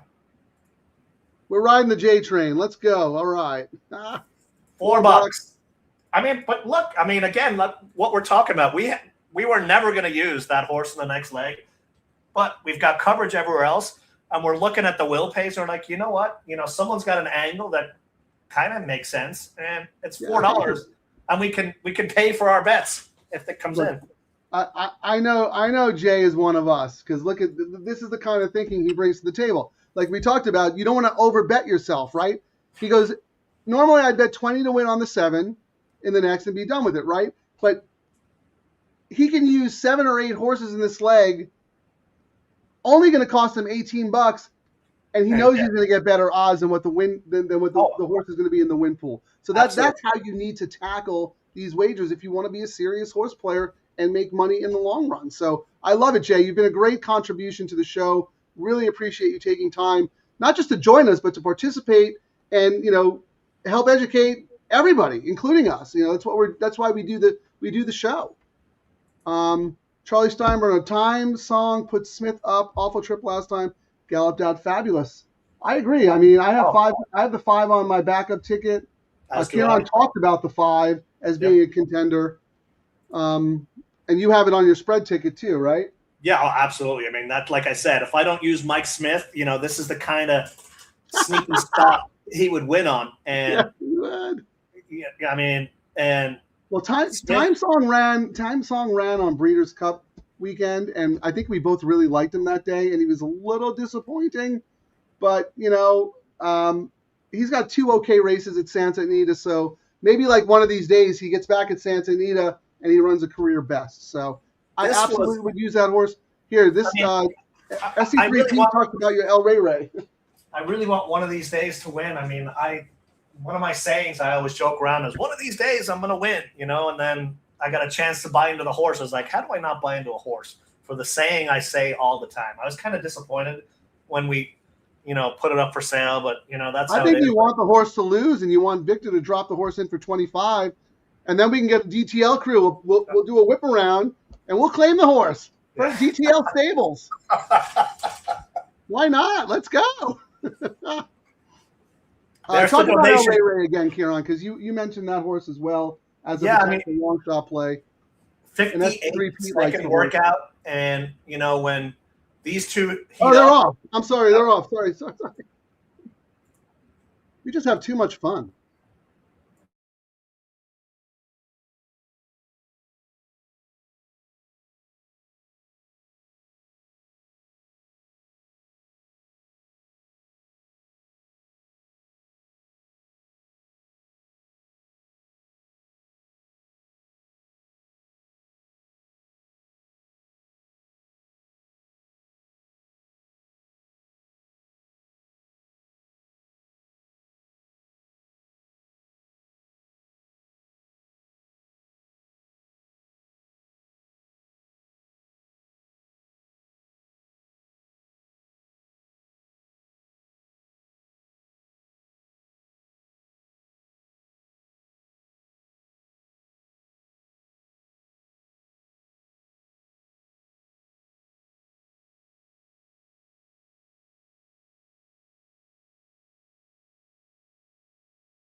Frank just gave me a heart attack. He said, Centro del Toro, maybe.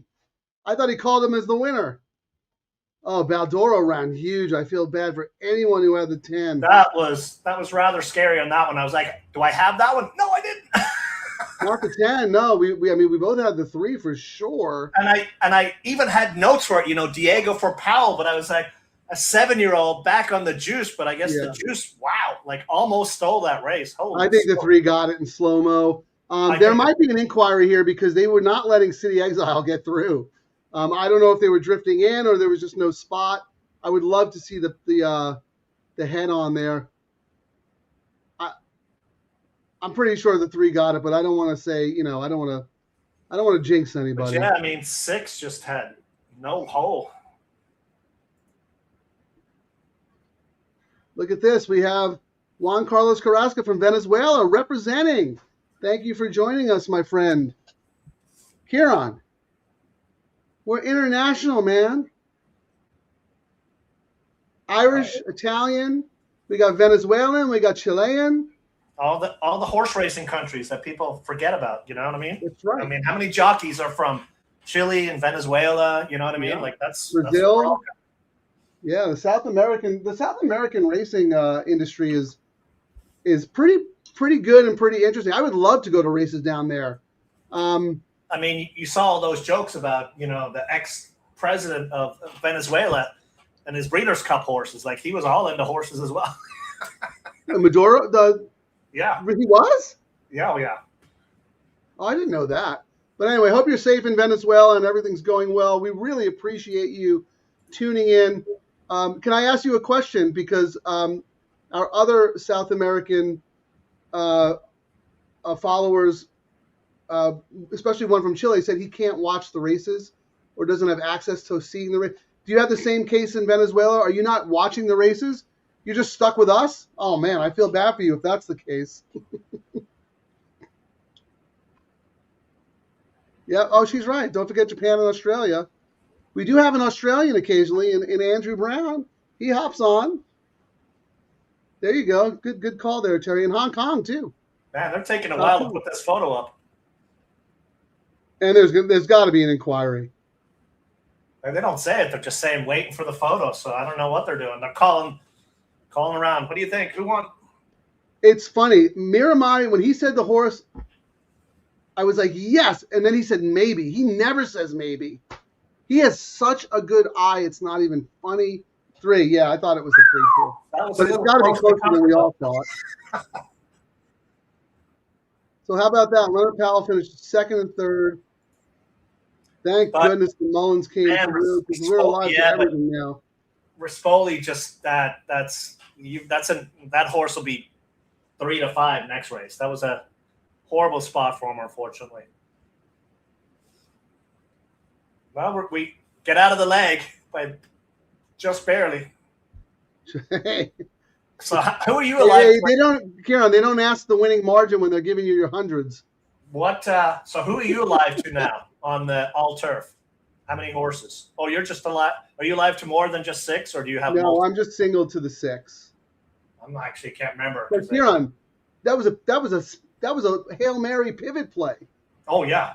I mean, I didn't have that in my write-up, in my matrix. I don't have that. That was a show pivot, just because I'm looking at the board. Well, that's what I'm saying. So in my matrix write-up, I tell everybody, please watch the show because these bets are subject to change. Yeah, my all turf. I mean, I'm okay with it. I'm alive to my top 2 choices on that. And the 10 and the 8, right? Yeah, but at least on my pick 3 now, I'm alive with my single to the chalk here. My pick 3 ticket is alive to some prices as well in the next. So I've got a little bit of coverage now. I can possibly do different stuff. So you have the only ticket you're alive to is that middle one, right? Middle one on both of them. And on the pick 3, I've got my single in this leg as the 2, but then I've got 2 long shots in the last leg. On my all turf, I'm just alive to my top 2 choices in the last leg on the all turf, the 8-10. All right. So let me just real quick. This is good because now we got to figure out what our double strategy is going to be, right? So yes. Let me show what I'm alive to. As Ciaran mentioned, see that last one at the bottom, the very last one I list there. That was originally just 8 with 3, 6 with 6. Then during the show, I bet the 9 because that's what the show's about, right? So I am lucky to be alive there. I'm going to put mine back up, Frank. We can actually both hit that late one because we can't.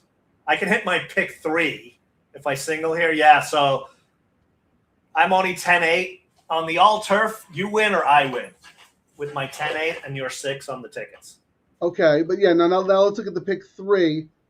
So the 3-1, right? So I'm alive on that first ticket to the 6-8, to the 2 with the 6-8. I'm alive the 1-6 to the 6-8. I'm alive 2 with the 3-4-5. And that's it. So I am kind of spready too, but we're in that last leg, we're using different horses. I'm 3, 4, 5, 6, 8, and you are, I don't have that 10. Who is that 10? Let me see that 10. Oh, yeah. I looked long and hard at that horse. She could absolutely, I mean, she we could talked win. earlier. That was the Paula horse. Yeah. I was worried about the post. I was worried about the double layoff lines. But it would not shock me if that horse won. But here's the thing, Ciaran. We are now in the late double part of the program. Yes. We can look at probables and see if. Yeah, we can pivot now. We can press things or add ones we don't have. And, am I okay with what I've got? So we can see what's going on here. All right. I haven't done this all show. Like and subscribe. Please. Oh, we keep forgetting. We're horrible at that. We're like the worst self-marketers. I mean, our numbers are great with it. As poor as we are promoting ourselves on like and subscribe, our numbers are pretty good for horse racing shows. Also, Frank, we've got the the will pays aren't up yet. We got to wait a little bit longer. They'll probably come up a little bit now. On the all turf is what I was saying. I guess we got a few more minutes to wait on that. But hey, let's see what we're looking at here. So on this one, 2 to 5. You said 3 to 5, so I'm not surprised with these prices. You? I'm not surprised. No, we said that. Let's look at the will pays. What is that horse playing in the double? So in the double, the 2 is paying $9.60. That's a while since we've seen sub $10. And then it starts jumping. The 6 is $6.43.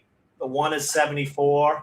I'm actually shocked. Oh, the 6. I mean, I thought about betting the 6 just because I live next to Alpine, but I was like, that's not enough of a reason. This is supposed to be a high-level gambling show. Please do not tell people to bet a horse just because you live near Alpine. Remember but it works for you. Luck of the Irish. Remember when we do the seminars, we go, hey, when all else fails, bet names. And, the amount of times, like my story when I used to do the seminar, when I went in for you was there was a horse named I'm Sexy, and the wife said, bet that one. And I was like, I'm not betting that horse. She's like, bet it. So I was like, all right, whatever. $2 a show. Horse ended up winning at like 40 or 50 to 1. She's counting her money. I'm like, sorry, honey, here's your $12. When a woman tells you to do that, you do it, because women's intuition is so much better than our unevolved brains. They're at a much higher level than us. They feel the vibrations, so they're women's intuition. But look at this, Mike Whalen. Thank you. He just liked and subscribed just for me. Thank you. I appreciate that, Mike. Thank you. Thank you, Mike. The pick 3, Frank. The 2 is paying $27.70. I think this is one of the lowest ones we've seen, and that's saying something when we've had some monster, Bafferts and whatnot, on the show. This is one of the lowest ones we've seen, at least for our sequence. So that is a dominant. But it's not a surprise, right, Ciaran? No, not at all. Like this is, we even said it. Like this is probably one of the most logical singles in a sequence we've seen in a long time. But at the same time, it's a little scary that we're saying that, because these are 8-dime claimers. They can go in and out of form like that. You know what I mean? But at it's least not like it's a reliable allowance horse. So it is a little scary in that regard. But I mean, all things point to this horse crushing this field. And especially for this trainer, this is his kind of move. You know what I mean? Some other guys drop into the 8K, but I mean, this horse almost won at Del Mar for 5K. Then they jumped up to 16K. I mean, the horse wasn't embarrassed, and then down to this 8K, take the horse, get paid. And I mean, the pool, like 18, 4 years and up. Yeah, it's just.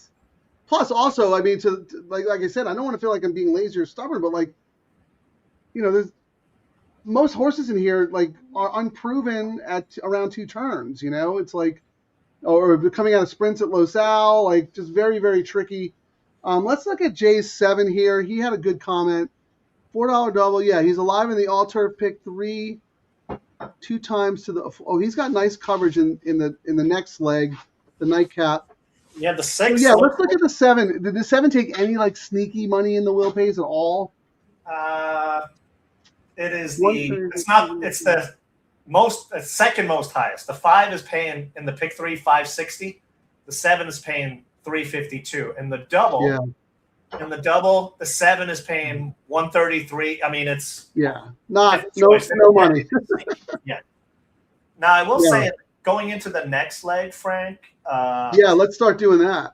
The 2 into the 6 is $29. The money started coming in. 2 into the 8 is $51. 2 into the 10 is $47. So early money, your 6 is looking pretty good. Yeah, I have 3, 4, 5, 6, 8 in various combinations. And who do you have? Who did you? Not necessarily that you're alive to, but who did you use in the last? All the horses that you used, because I want to write that down. Because all the horses I used were 10, 8, 6, 12 in that order. 6, 12. So we both have the 8 and 6. So I don't have the 10 or the 12. So I might look at actual saver doubles to those horses, because if you end up hitting the pick 3 and I get whacked, I at least want to have the double, so I don't have to have you lording, your King Ciaran over me until tomorrow. So can you do an exercise for me? Yeah, because you look at the 2 to the 10, 12 in the next, the double. 2 to the 10 is $49. 2 to the 12 is $159. That's good. I can just come back and play doubles to the ones that I don't have. Yeah, and because I'm going to probably stick with my bets that I put up earlier.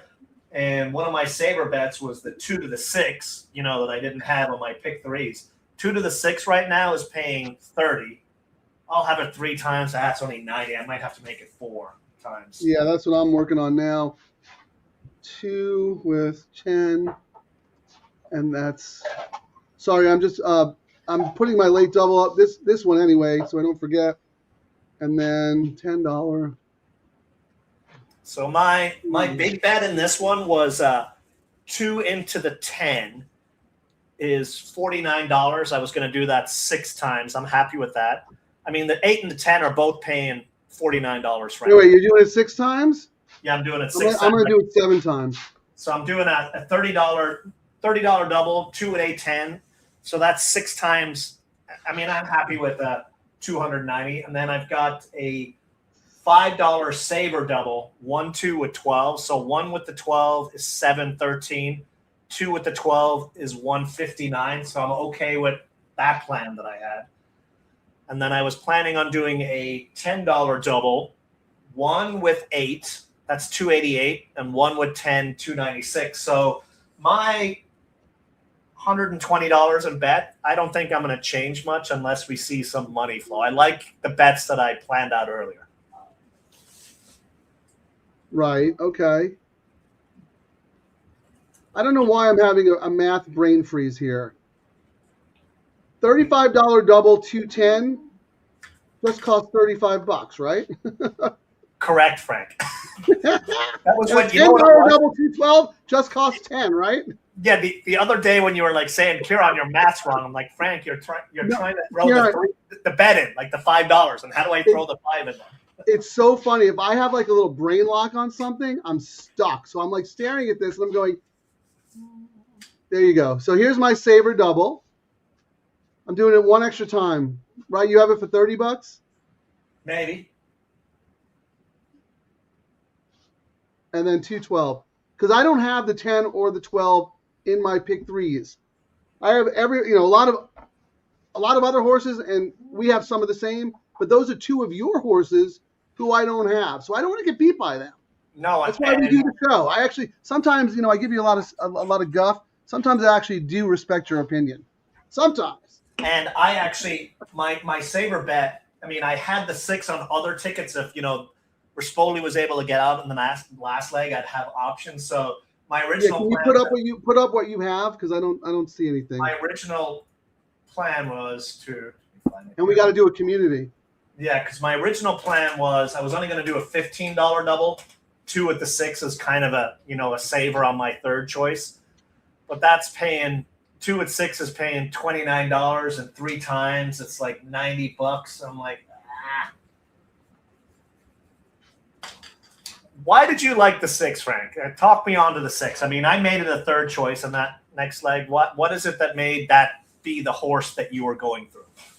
Oh, I just love. I mean, Mullins gets the horse, protects the horse in a waiver claim, stretches the horse out on turf, 6-1. Probably was a little short that day. He goes, oh man, my plan was to protect once at 50 and then run for 50. He says, no, I like what I saw. I get to protect her again. And if I win that, now I'm eligible for starters. I can keep her in the barn. I think that was a good race.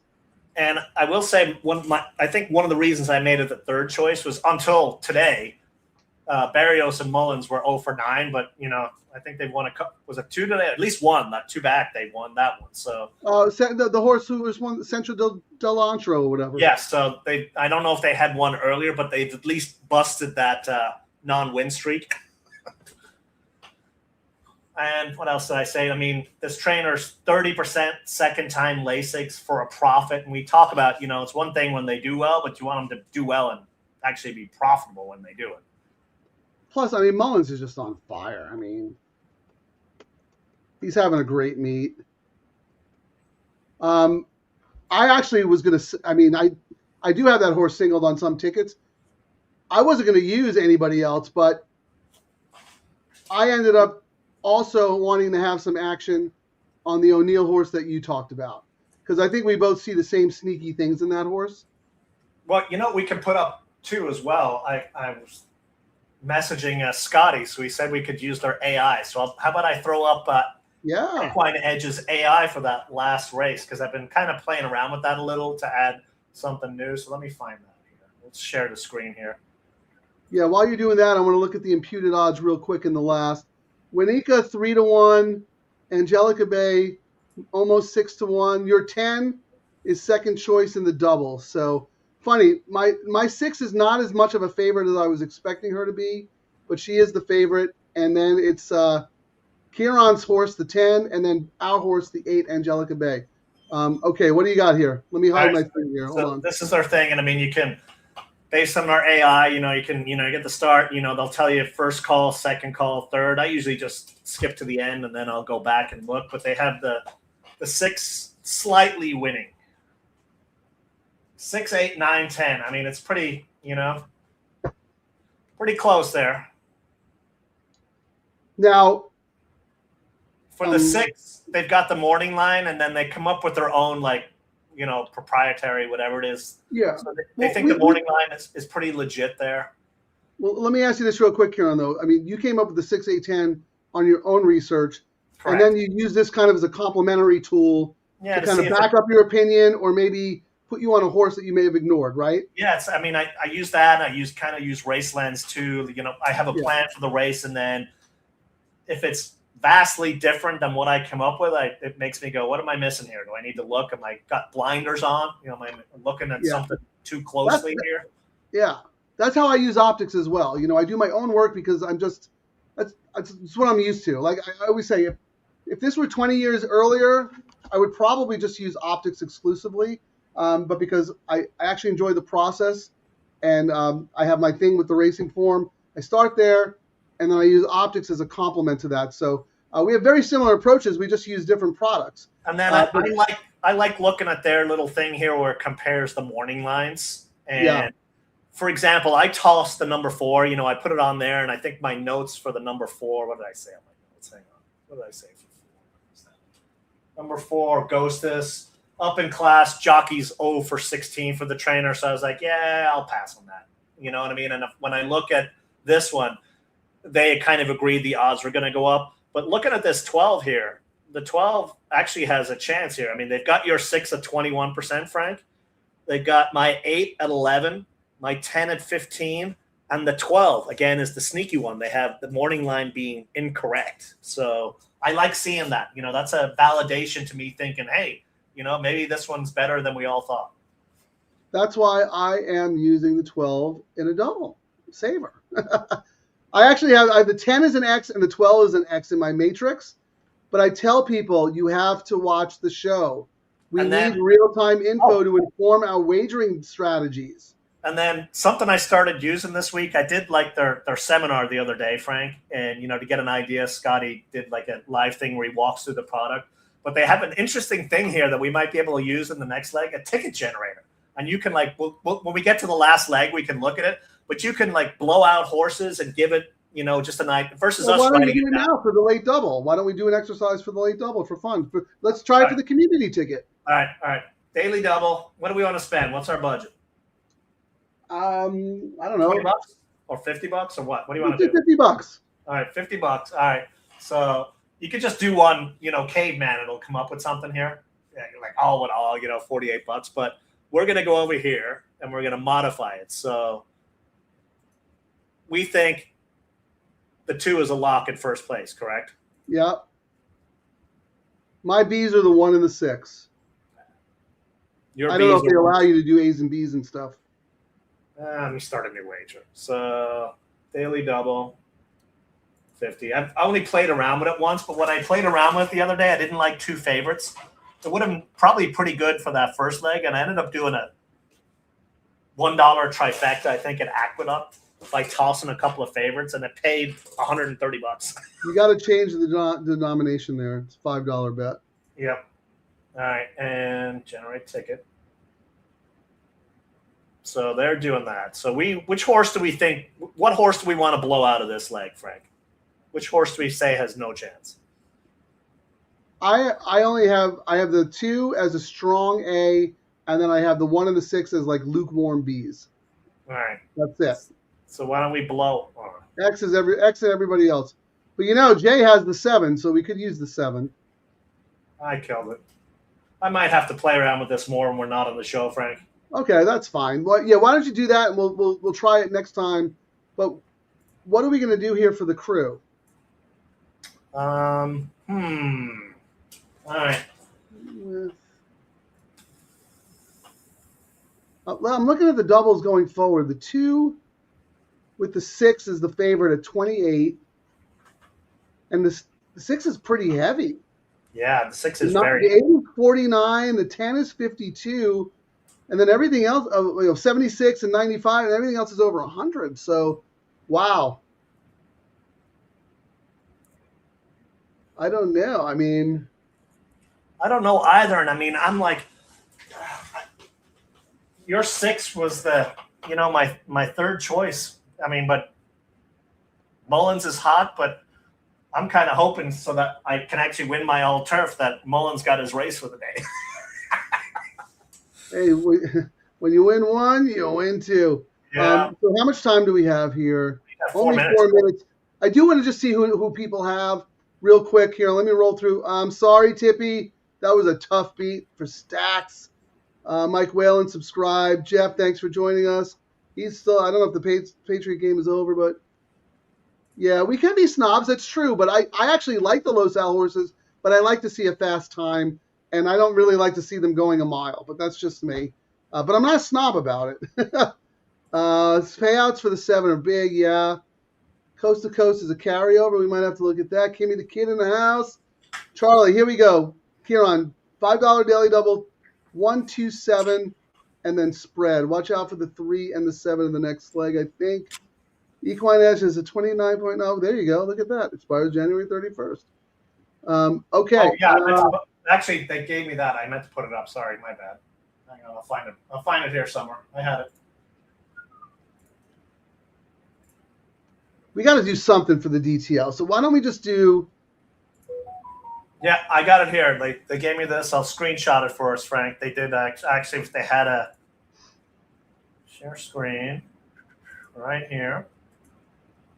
Yep, and you get to try it for $29, and then it's $49. I mean, I'm paying $100 a month for it. So if I'm paying $100 or something, I'm finding value, if that makes anything.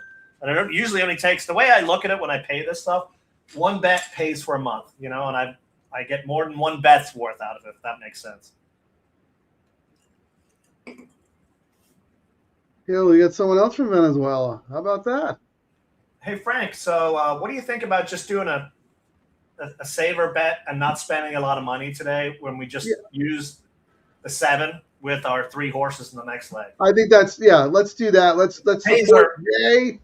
The pays are so good, we don't need to spend a whole lot of money hedging because we have it other ways today. Yeah, the reason this is tricky for us, Ciaran, is because we're alive on all of our tickets to horses that we really like. So we don't want to bet money on horses we don't. But I like Jay's case. So let's play the 7 to, what did we say, the 6, 8, and who else? 6, 8, 10, and we'll throw in the 12 as well because it really pays stacks. We're spending $20 versus what we usually spend, which is okay. We get True. And we get to cheer for something crazy happening in this leg that we don't think. No, we don't have, exactly. So 7 with, what'd you say? 7 6, with 8, 6, 8, 10, 12. 10, 12 for $5. That's $20, right? Yeah. I like it. That's good. And I mean, we spend a lot less than we normally do on our crazy bets, but we've been alive to a bunch of stuff. And really, the only reason we're going against our sure things is if something happens, just spending $5, we have a chance for big money. I mean, just looking at the will pay. So right now, Frank, the 7 just for $5 into the 6 is $526. Into the 8 is $760. Into the 10 is $647, and the 12, $1263. So if there's some craziness here, we're going to be going, wow. Well, I want to ask you a question real quick because we've been talking about a lot of different things. You said that you had that the 6 is your third choice. Are you pivoting at all? Are you going to put more money on any combinations with the 6? Or are you fine where you are? I did a $15. So what's it paying right now? So right now the 2 into the 6 is paying $31. I would have it 3 times, so $90 bucks.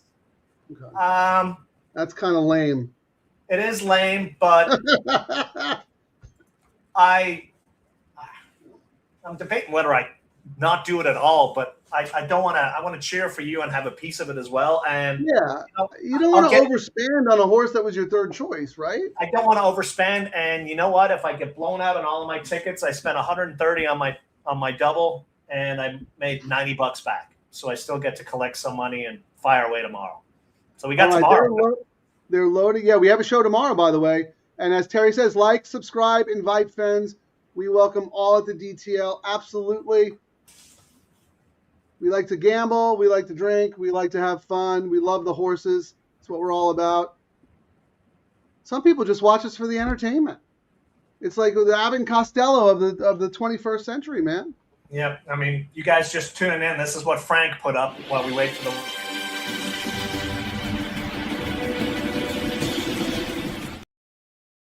And this was my response. All right, they're in the gate. Good luck, everybody. 2-7, 2-7. They're off.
Well, that's what you want to see.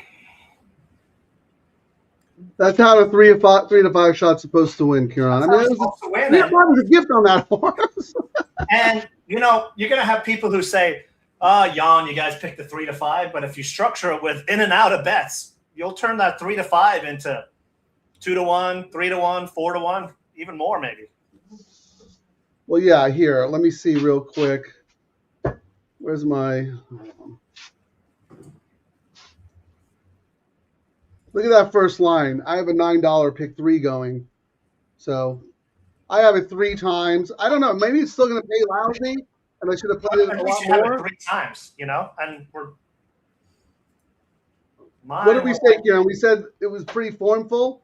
Correct. So we played it that way, but we also have some tickets where we use some price horses as well. So correct. So let's look at what you have in the late... So I made it out of here on my pick 3, and that's the ticket I wanted to get out with. So now I've got, you know, the four horses now alive in the next leg. I got 10, 8, and your 12. So that's your 12. That's not my 12. No, well, we've got. Oh, we didn't do it the community one, but no, I ended up using the 12 in the double, 10 and 12 in the double because of you. Correct. So because I have a ticket with 3, 4, 5, 6, 8. No, what I'm saying is, if my horses win that you didn't have in the last leg because of the pivot, you're going to win.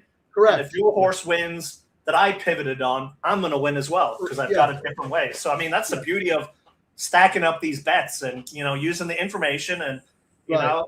So here, Ciaran, to your point, here's what I did with the double. There's so much information out there. You know, you can get Frank's right up for every race day, you know, and then I'm doing the all turf for free there too. So even when we're not doing the show, you can look at, and Frank likes 1, 2, 3, and I like 3, 4, 5, and you go, all right, well, I kind of like each of them. And I love Ciaran so much because we're both so brutally honest with each other about our handicapping and our betting and our work. When we went to the SDSU basketball game, we were talking about the matrix, and he goes, "Yeah, Frank, here he is, number 9, global consort. You write about 1,000 words, grade X." Like, you're writing a novel about an X horse you're not even using.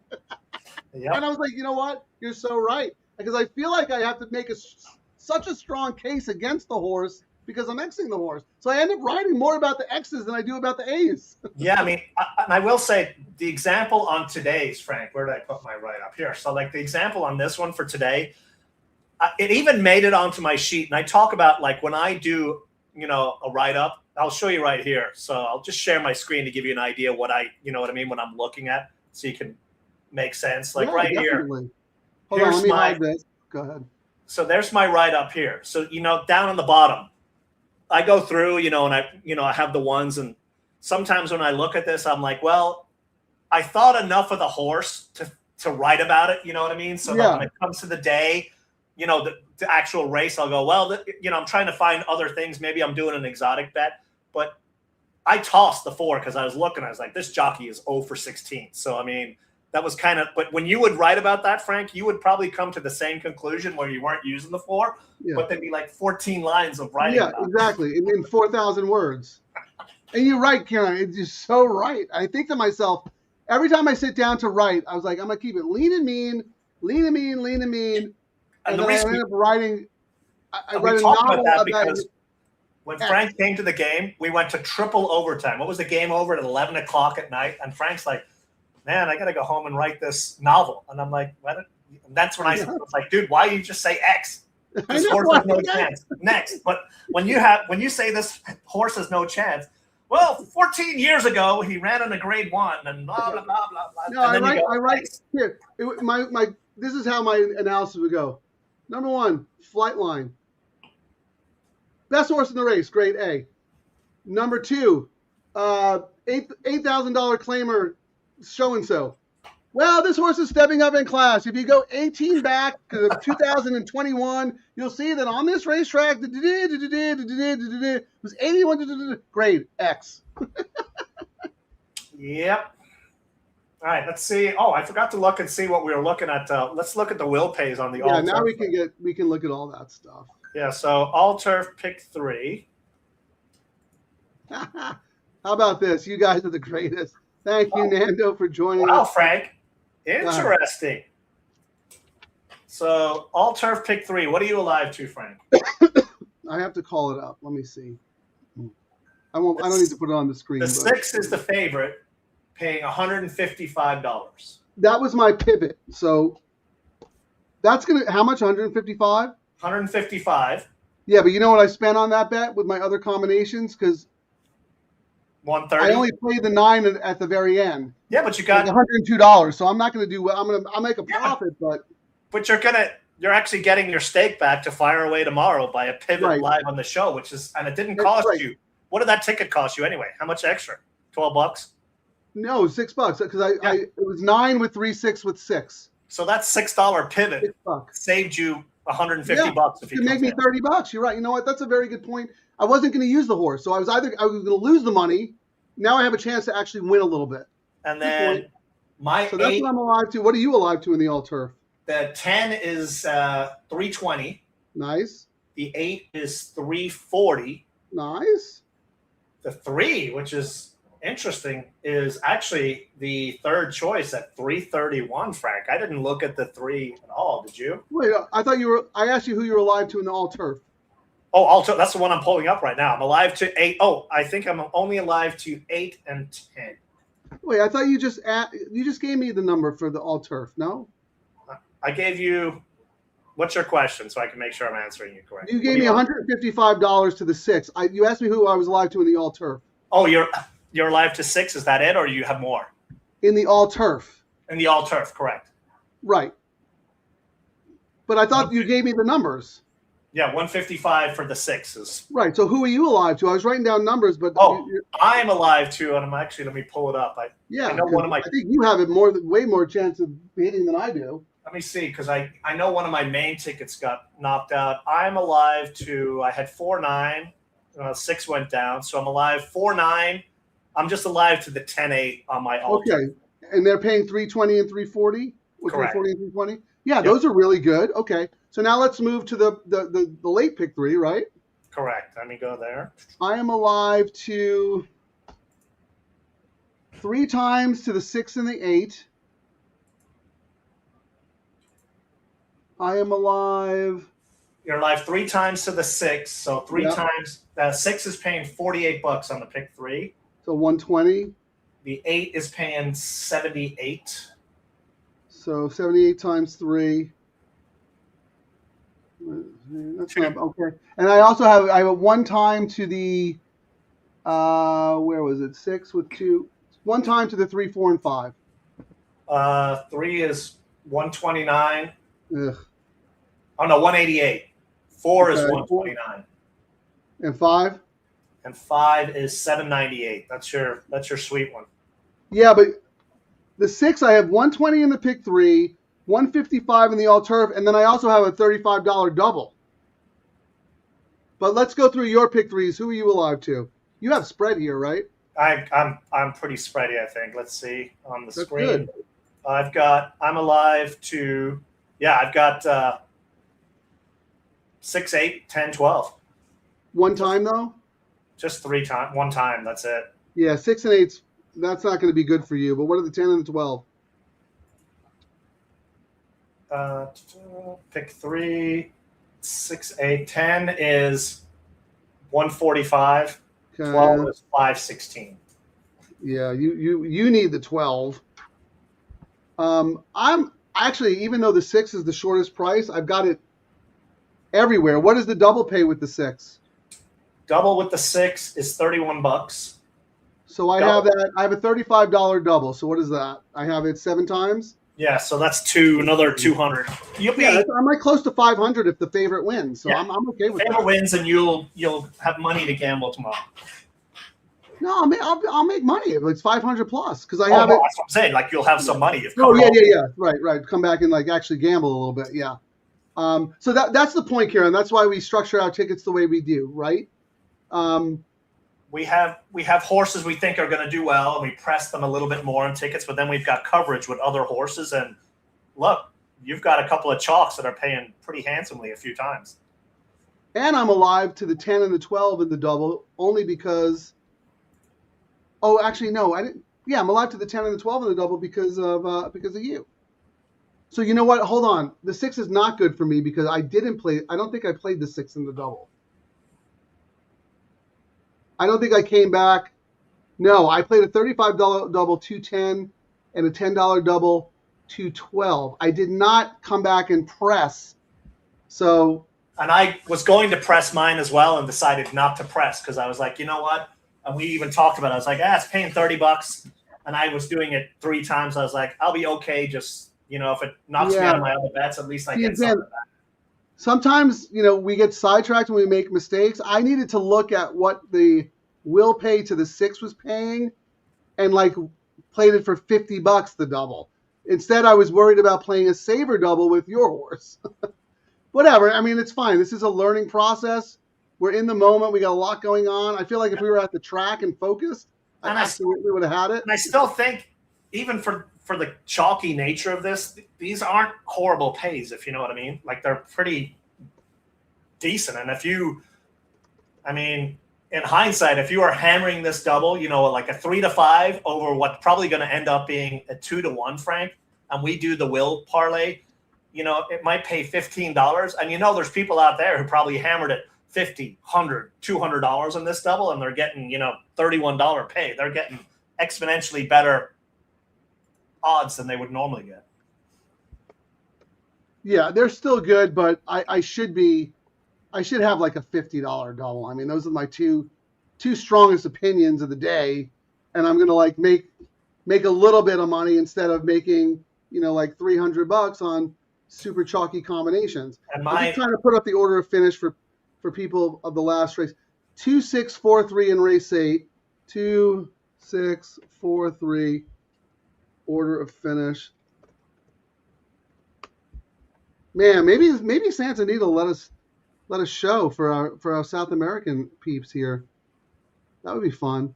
Real quick, Ciaran, before we talk a little bit more about wagering strategies and whatnot.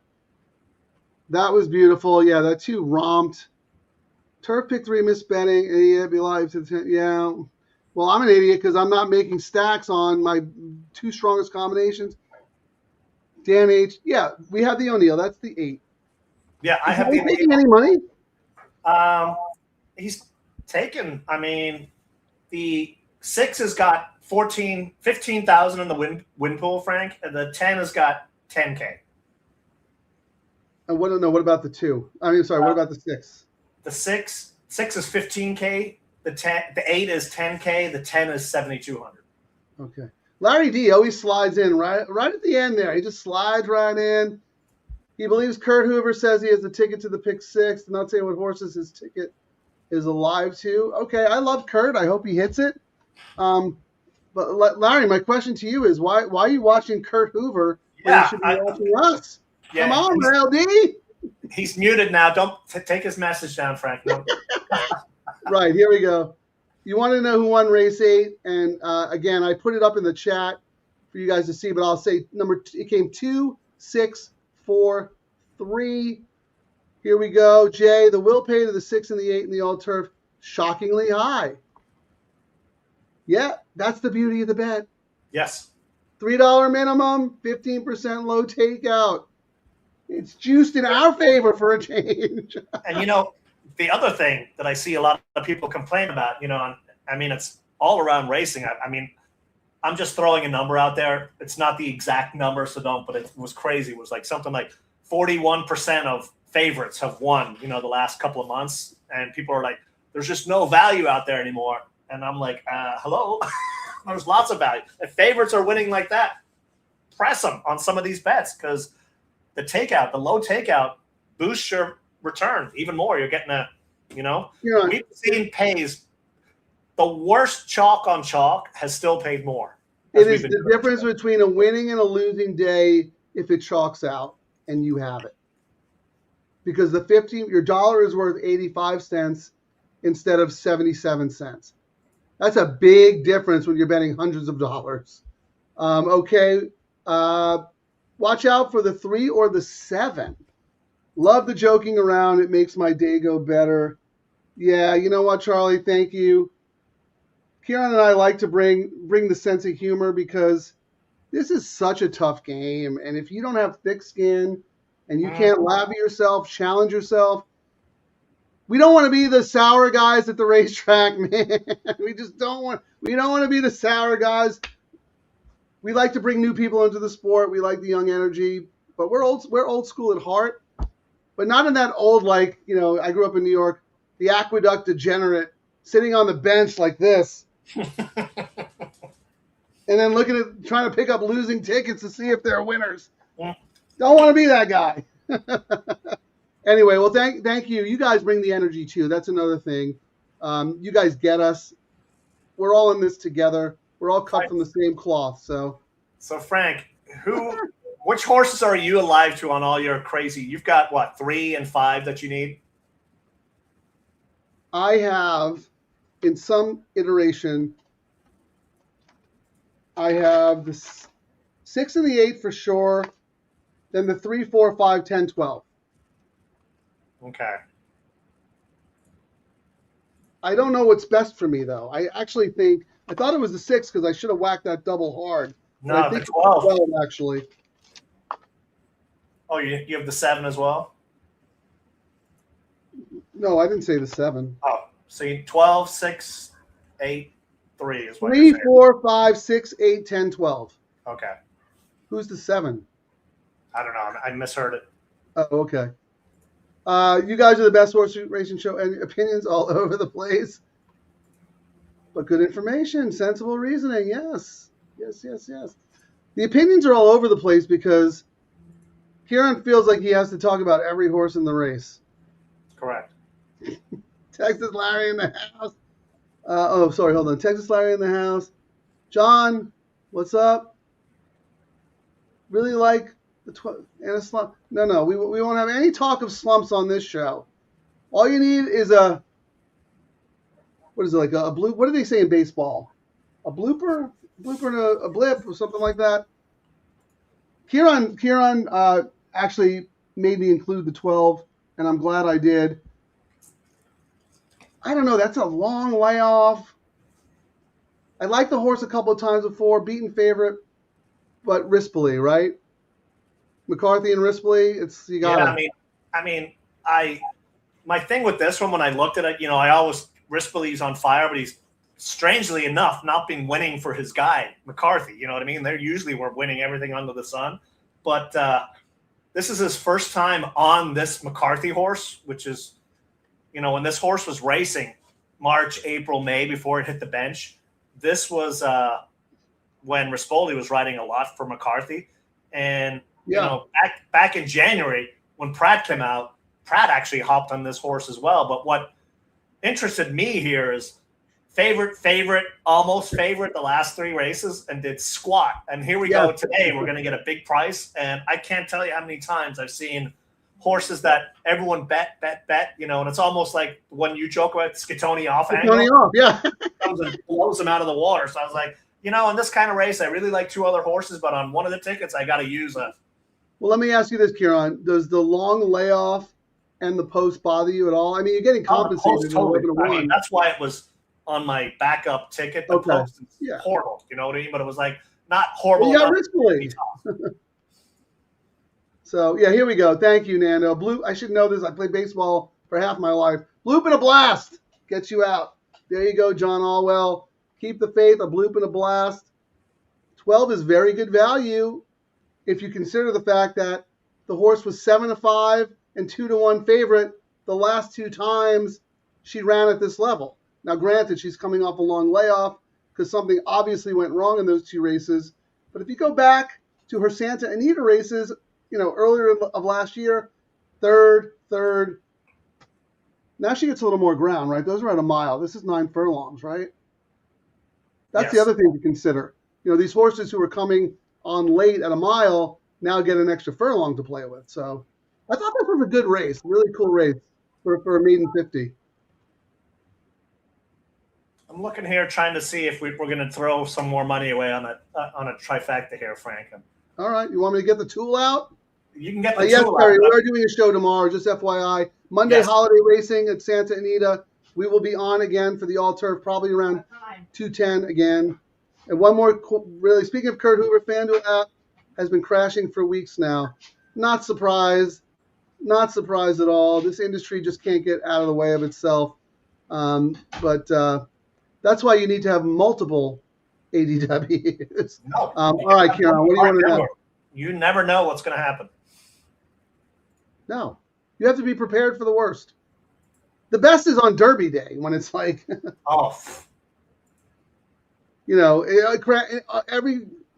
I don't want to get into it. Anyway, Ciaran, what would you like to know?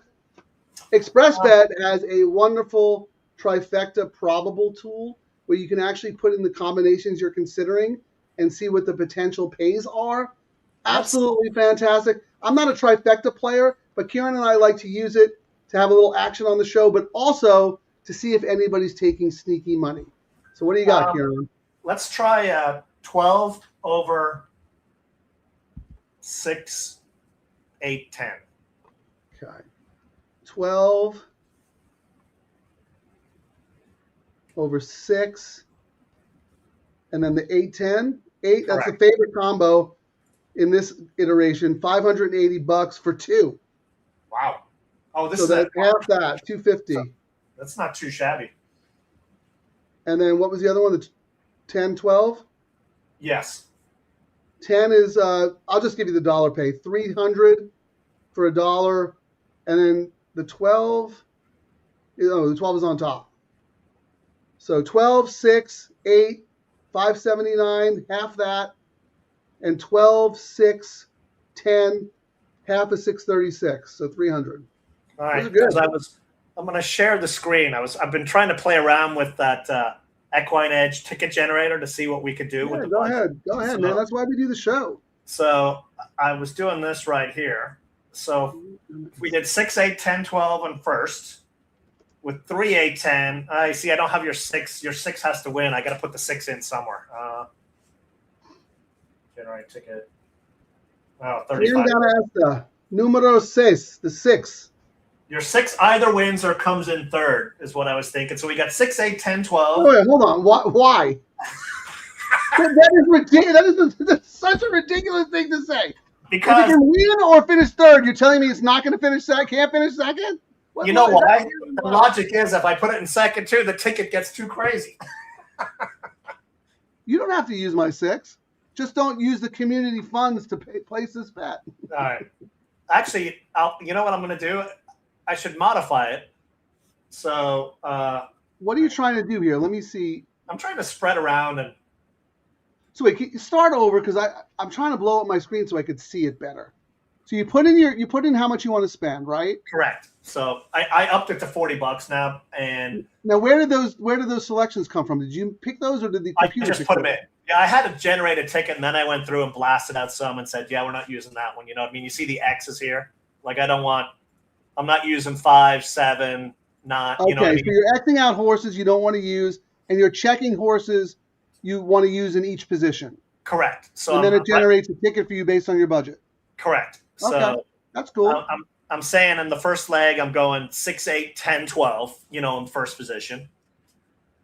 For second and third position, I'm trying to I'm threw the Diego in right there. I threw in. Wait, who's the Diego? Number 3, interplay. I think you have one of your tickets alive. Yeah, I think I have it as a backup because of Drysdale dropping. Yeah, sure. Okay. So, and then, So then I've got the 4, which I believe you have as well in second and third position. Yes, I do. Yeah. Okay. I said, because for me, the 6 was a third choice. So he either wins and knocks me out or he comes in third. So I mixed him out of second place, but we can modify it. You know what I would do? I would just either put him to win or off the board. Because if he hits the board, he's not going to pay that much anyway, right? All right. Win or off the board. So there we go. I mixed that makes more sense to me than win or third. That's why I was playing around with it. You know what I mean? So, and then we've got. Now you know he's going to finish third. Probably. So you're going to hit the ticket, but not hit the ticket. Or the 12 is going to be second or third on this. And you're going to go, Scatoni, I had it. You talked me off using him in third. So what do you think of this ticket? Or do we get more structured? I'm just playing around with it. It's just something I've not seen before. We've got 3 minutes, so. Well, let me go back to the race simulator so you can see. The 6 or 12 has to win. They're not going to finish second or third. Yes, that's what our ticket is essentially saying. Yeah, I don't know. I don't know how I feel about that. Why don't we not do it? We'll take a screenshot of it. Just, I want $40, Ciaran. Just do it. Just do it. No. What I like to do, $40, just do it because if it hits, we're gonna drive ourselves nuts. Nah, because my thinking is like when we first started the show and we were doing the all turf early, my all turfs were kind of cheap because I was like, I want to see what it's paying. You know what I mean? So this is my first time looking at this and playing around with it. So I see. So now that you're spending more on those, you don't have the discretionary action income, funds to do. Yeah, I'm fine. I'm totally fine skipping the trifecta. But I'm going to take a note of it and see what it pays. And it's one of those things I like to, when I'm thinking of doing a bet, I like to see what it pays for a while and then go, you know what? Right. I'm okay actually spending $40 on a trifecta like this in the last right because it routinely pays more than X amount. So correct. Okay, let's do this exercise because I don't think we've ever done this before. Give me the top 3 choices and I'll put that in the trifecta. So who's the favorite here? The 6 probably, right? 6 is favorite. 8. Who's the second choice? Second favorite is 8. And then who's the third choice? 10. Yep. That trifecta for $2 is paying 96. Oh, that's so actually only 45 for $1. So that means there might be some value elsewhere because that seems a little short to me in such a big field, right? Yeah. What's the exact? Let's see. The exacta with the 6 to the 8 is 14. 6 to the 10 is 15, and 10 to the 6 is 21. 10 to the 8 is 26. Yeah, they're all about on the exacta. How about this, just for fun? I want to use my 6 on top. Who would you use on top if you could just pick one horse? If I could just pick one horse, my all-turf crown has been going through Hera, so I would have to go with the 8 just because of that. Even though I made 10 in my write-ups, my top one. No, I mean, I'm with you. 6-8. Those are my top. So why don't we do 6-8 with 6-8 with spread? Whoever you want to use on the spread, and then 6-8 with spread with 6-8. Let's just take our top 2 picks and key them in first and third with bombs. All right, so we go there. We've got 2 minutes, right? So I'm going here. Today's racing. What is it with all? 6-8 with all with 6-8. How much does that cost? Trifecta. 6-8 on 6-8 with 6-8, all. 6-8 With 6-8 is $18, Frank. with all. Yeah, and let's just come back and do that 6-8 with all with 6-8. And then we can look at what combinations are worse and top up. We're not going to have time to do all that, but that's what. And then you were saying, so we did 6-8 with all with 6-8. Now you want to do what? 6-8 with 6-8 with all. And that's $18. All right. And then do a $5 trifecta 6-8 with 6-8-10 with 6-8-10. $5 6-8 with what? 6-8-10. 6-8-10 with 6-8-10. 6-8-10. And that's $20. Yep, because the 10 was only paying $40. So we spent $56 on our try here. Yeah, why not? What the heck? It's an exercise. We have the information. Let's use it. Support ExpressBet for that tool. They're loading in the gate. Good luck, everybody. Whoever you may be alive to. This is a very interesting race. I mean, as much as I love the 6, this is a big full field. The 6 doesn't. Oh no, I think this is one where it chalks or. Good luck, everyone.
Ay, ay, ay. Wow, I thought 8 was gonna smoke them, and then nothing after the turn. Wow. That's like the 5th time in the show we got whacked in the last leg and ran 2nd and 3rd. Yeah. I really considered this horse, but I went back to the October race, tried to wire them at this distance, and got caught. So off the layoff. I don't know. Do you have anything? Anything? No, I mean, I didn't. I mean, when I saw Angelica Bay moving like that, I thought the race was over. I thought the race was going to be over, and then Ciaran, if that was the dirt, the race would have been over. You cannot make that's not how you win turf races. You got to wait around the turn. You don't move 4 wide around the turn. I mean, that was terrible, absolutely terrible. But anyway, let's see. Let's real quick. Let's see if anybody got anyone here. the 12, too far behind. Like that 12. If I was making notes, man, could you imagine the 12 if it wasn't so far out? Like that came, probably wouldn't have caught the 7. I think Rispoli's back to coming late again. That's a couple of races where he's come too late, but maybe too late. that's Exactly. You're maybe right. that's just how all 3 turf races he came too late. that might be also just how the turf course is playing. But tomorrow we don't have big fields, so it won't really matter that much. They won't be out that far. You know what, Ciaran, you're right. It might be the turf most course. Of the meet, you had to be forwardly placed. You could win from off the pace, but you had to be within 6 lengths turning from home. You couldn't come from dead last.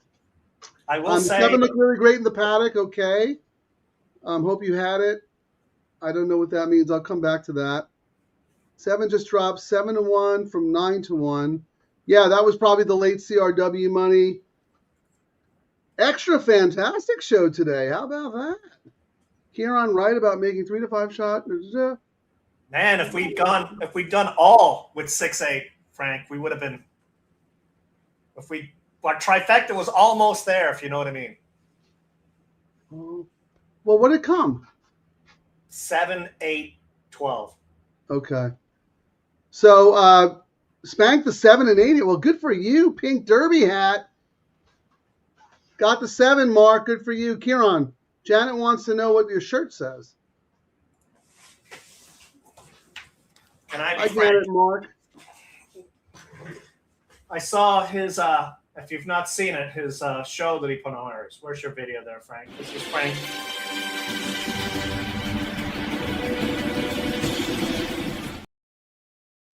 Yeah, enough Ciaran of had that. FOMO. We did a show on Thursday. He got put on the bench Friday and Saturday. I got the call up to the big leagues doing the Santa Anita show for the Pick 6 carryover. He was going out of his mind. Out of his mind. Really. My response to your FOMO thing was, I just did this. He's going, what time's the show? It's on YouTube. Oh, ZZZ, snore. Thanks for joining us, Mark and Janet. We love you guys. Tippy Central, Pick 3, Midnight Mammoth. Everyone's, oh my God, that's rough. Press won't mention. Oh. Well, I hope I didn't talk you. We probably did talk you off Atomic Bomb. I'm not sure. I know I didn't have that horse that day. That's a rough one. Yeah, we already saw the shirt. Who won that race? Ciaran, read it again. It was 7, 8, 12. No, I don't think. 7, 8, 12. All right. And that. Jaramillo win. No, Jaramillo did not win. Jaramillo rode poorly in that race. That trifecta paid $4.92, Frank, for a buck. Yeah, that was pretty good. 7 definitely won. I'm waiting for it to become official. So, it is official here. I want to put up the order of finish, and then we'll do our usual recap. So,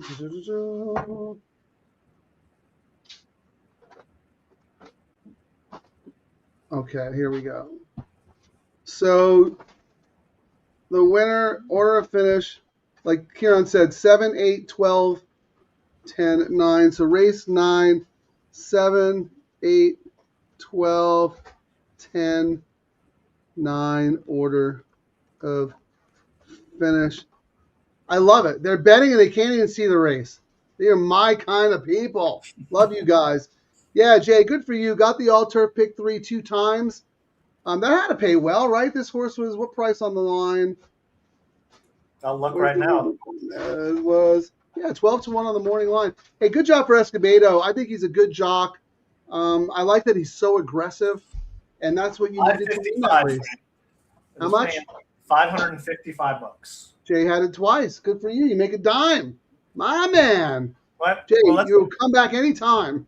We didn't hit it, but let's do our parlay thing. Let's see what we actually would have got paid on the pick 3 and doubles, you know what I mean, and how you got paid exponentially more. Real quick, though, I just want to say, Charlie, did you see this before the race? And if you like the way the 7 looked, did you end up betting it? Is that part of your strategy, your game? I'm not very good at that kind of stuff. I trust Tom Quigley when it comes to that. Never listen to Ciaran when it comes to that, because he'll talk you off a 1-5 Baffert who wins by a mile. You know what I'm talking about? I cannot argue. There's been so many of them, Frank, so I don't know which one you're referring to. I'm talking about the Los Al one. Was it Nevada Beach? I think it was Nevada Beach, actually. Yeah, but Tom agreed. I know, you said Quigley said it. Yeah, we both said it at the same time. We're like, okay. Trying to see what this means. Anybody have a translation for me here? Hangan, Eso, Carrera, and Vivo. I think en Vivo is live, right? I think he's probably saying he can't watch the race live. But yeah, we put the results up there for you. I just want to see who had the 7 here. Dan H, 7 horse. Yeah, you had it as a C. But yeah, for the double, nice, break even. Okay, good job for you, my man. Who won? The 7-1. Let's see, Kurt Hoover picked it. He said he'll be emptying a bottle of bourbon tonight. Good for Kurt. There we go. I like Kurt. Kurt is such a good handicapper. He gives such good information. Nice job, Jay. That's right. Terry, go Jay. Yeah, Adamio, it wasn't his best work in that race, but you can't win them all. What are you going to do? But I would say, I mean, I saw the move and I thought maybe he moved because he thought he had just so much force on him. Yeah, and you're right. That's not working on this turf course right now. Yeah, no, you can't do it on this turf course. This is the first time he's riding out here, so he doesn't know that yet. But obviously, he's a super smart jockey. He'll figure it out. Look at Rispoli today. He's been coming from the clouds and timing it perfect, and he's missed coming late on some of his mounts today. So it's just the way the turf course is playing is what it looks like. But you're right, Ciaran. When that horse started to take off, Jaramillo was like, I can go 10 wide and still win, because it looked like he had a ton of horse. But anyway, you can't win. What does it say? Oh, okay. Call me Janet. Call me maybe. $50 Conto. Okay, I don't know what that means. I'm sorry, guys. I wish we had a translator on here. Yeah, we just saw that now, Charlie, but I'm glad you had the 7. Good for you. Oh. Musical notes. Are those Ciaran silks? A musical song? No, he's saying on the background. Those are Gold Phoenix's Del Mar Handicap and Breeders' Cup silks. The saddle towel, right? Yeah, right there, yeah. Yeah, those are awesome. Nice job, Jay. Look at this tip. We don't want to be Frank when we grow up. Well, I welcome that. I'll allow it for everyone except Ciaran. He could never be Frank. In his dreams. Kirsty London Marson. Okay, guy. Wow, we got a lot of comments here. Almost done, Ciaran. Hold your fire. I was making a video for us, so keep going. Yeah. Danny H, hope to tune in. Please do. Maybe on the road. Yeah, post your play. Listen in if you can. Always love your contribution. So much good information gets shared on the show. So many smart people. I love it. Thanks, guys. Tomorrow, come back, please. Go ahead, Ciaran. We can only look at so much information, and the more eyes we have, we're live gambling. So we might come in with a sure thing and look at the gambling. Like Frank was alive on the all turf because he pivoted early. Just looking at what was happening. That's what we're supposed to do. I mean, here, Frank, I came up with this video for us. I was trying to get it to cry, but I didn't want to spend any more credits. This was our video.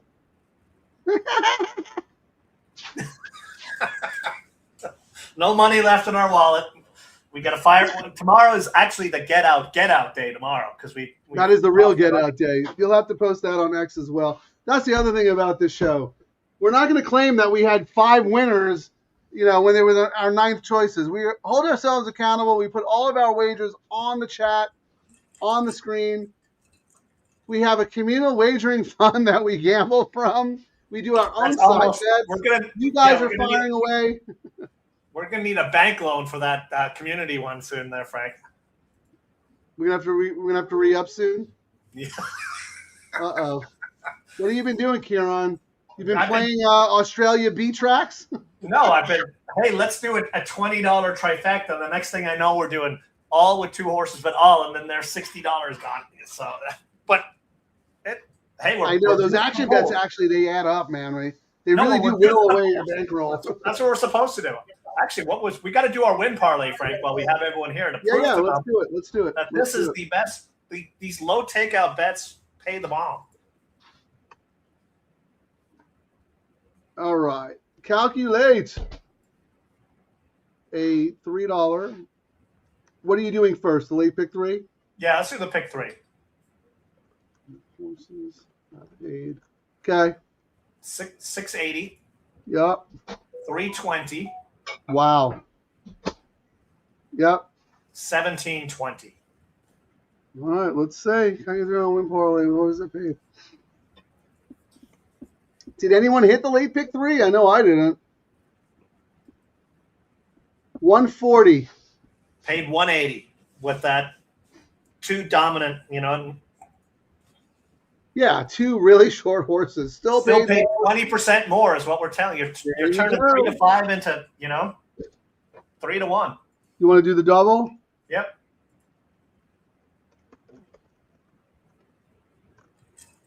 Uh, 320 and 1720? Correct. Excuse me.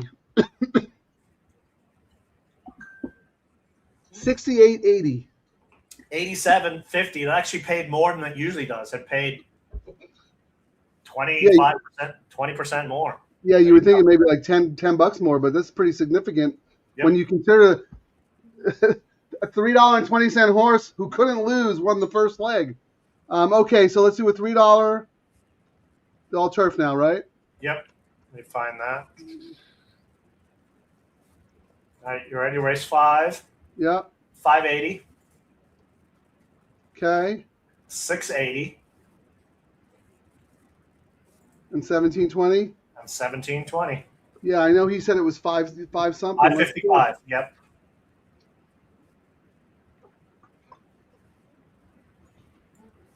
$254. Paid 100. Paid Double. 100% more plus. Yes. Double trouble. Good job, Jay. That was really good. That was one of the horses I looked at for a very long time. And I was like, I can make a case for the horse, but I could also make a really case against the horse. I chose the wrong side. That's how it goes. Let's look at the pool real quick. Oh, let me find. Yeah, let me look at last year's too. So how we fired away, ladies and gents. DTL Crew represent. Okay, let's go into it. Come on, race well pace. Oh wow, some for the. Let me know when you call it up. I'll come back. I'm pulling up last year, so hang on, give me 1 second. I'm still here. I just gotta. And we actually had 11 races last year, so we had less races this year. 11 races last year. Well, remember that last year, the weekend before, got all rained out. Like they had the whole weekend. Oh, you're right. You're knocked out. Well, I'd be shocked if the $3 pick 3 paid more than if the pool was more than today's. What was the $3 pick 3 today? $238. 177 last year. Crushed it. All right. What was the double? What was the daily double? 159. 110 last year. DTL Crew represent. Let's just do the rest. Pick 4, 310. Well, what was the all turf? I got to go to a different screen for that. Oh, okay. So right now I can tell you the double, the pick 3, the pick 4, 310. I scooted away from it. Yeah, let's do the rest of them. 4 was, what did you say, 310? Yeah. It was 365 last year. Okay. Which is not a surprise because, like me, I moved away from the pick 4 because I think there's better value in the other bets. They need to put a pick 4, one pick 4 on the card that's $1 and a low takeout. Correct. And then that pool will start to grow again for that sequence. Okay, pick 5, 563. 711. Yeah.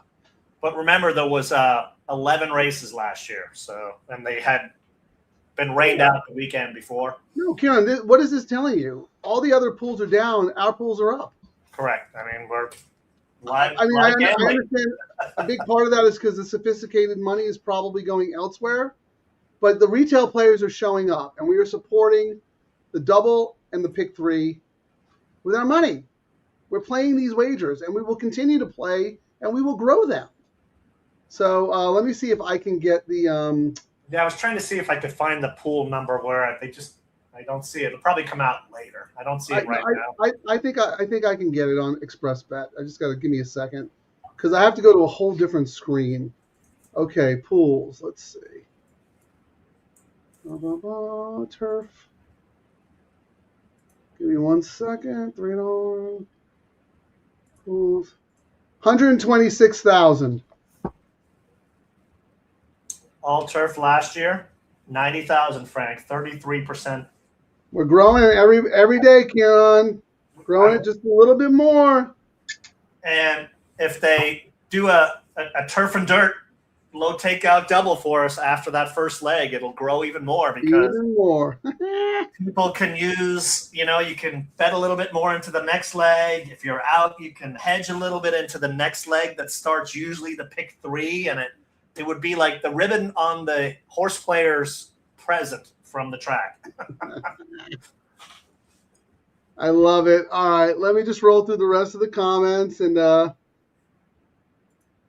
we're gonna go home. And Jay's gonna go out and celebrate. Kurt Hoover's gonna go out and celebrate, but we're going home in trouble. Jeff, great show tonight. See you mañana. Yep, tomorrow. All right. Thanks, Jeff. Love your videos. Thank you, Larry D. We were just teasing you about Kurt. We both love Kurt. Tippy made enough money to play Monday. Excellent. Yeah, that Baldora was tough, man. I'm sorry about that. That was a tough one. Great pick on your part, because Ciaran and I, neither one of us had it. We were going to go down in flames if we didn't hit that one. Monday looks chalky. Yeah, Ciaran mentioned the same thing, but you know what? We'll find something. Even if it's chalky, we can turn 3 to 5s into 3 to 1s. It's just the right bet. Yeah, I mean, if we do the show, we will absolutely find something. I will say, as hot as it's been, Frank, tomorrow, even with the chalky fields on turf, if I think a horse is going to be way too far back, I might upgrade the horses that are close to the front again, which is interesting how it's swayed back to that again. Yeah, and the rails I think were at 10. The rails are at 10 feet today, I think. No, the rails were at 0 feet today, and it still played. Still played favoring the front, so something you have to consider. I hate that because that's not how turf races are supposed to be won or run. But like Phil said, when it gets hot, Santa Anita is just a pool table with green on top. Yeah, and we know that, so we have to play it accordingly, right? So. We will be back in action tomorrow, same time around 2:10, 2:15. Thank you, DTL Crew. We cannot do this show without you. Your participation and contribution makes everything better, makes all of us money. Yep. If you guys piggyback day, you did really well today. At least some of you made money. This is me and Frank today. We're looking. It was supposed to have tears on there, but yeah, our wallets are like, oh. Yeah, no, leave that up there. Let's end on that note. I'm going to sign off. Good night, everybody. We did it!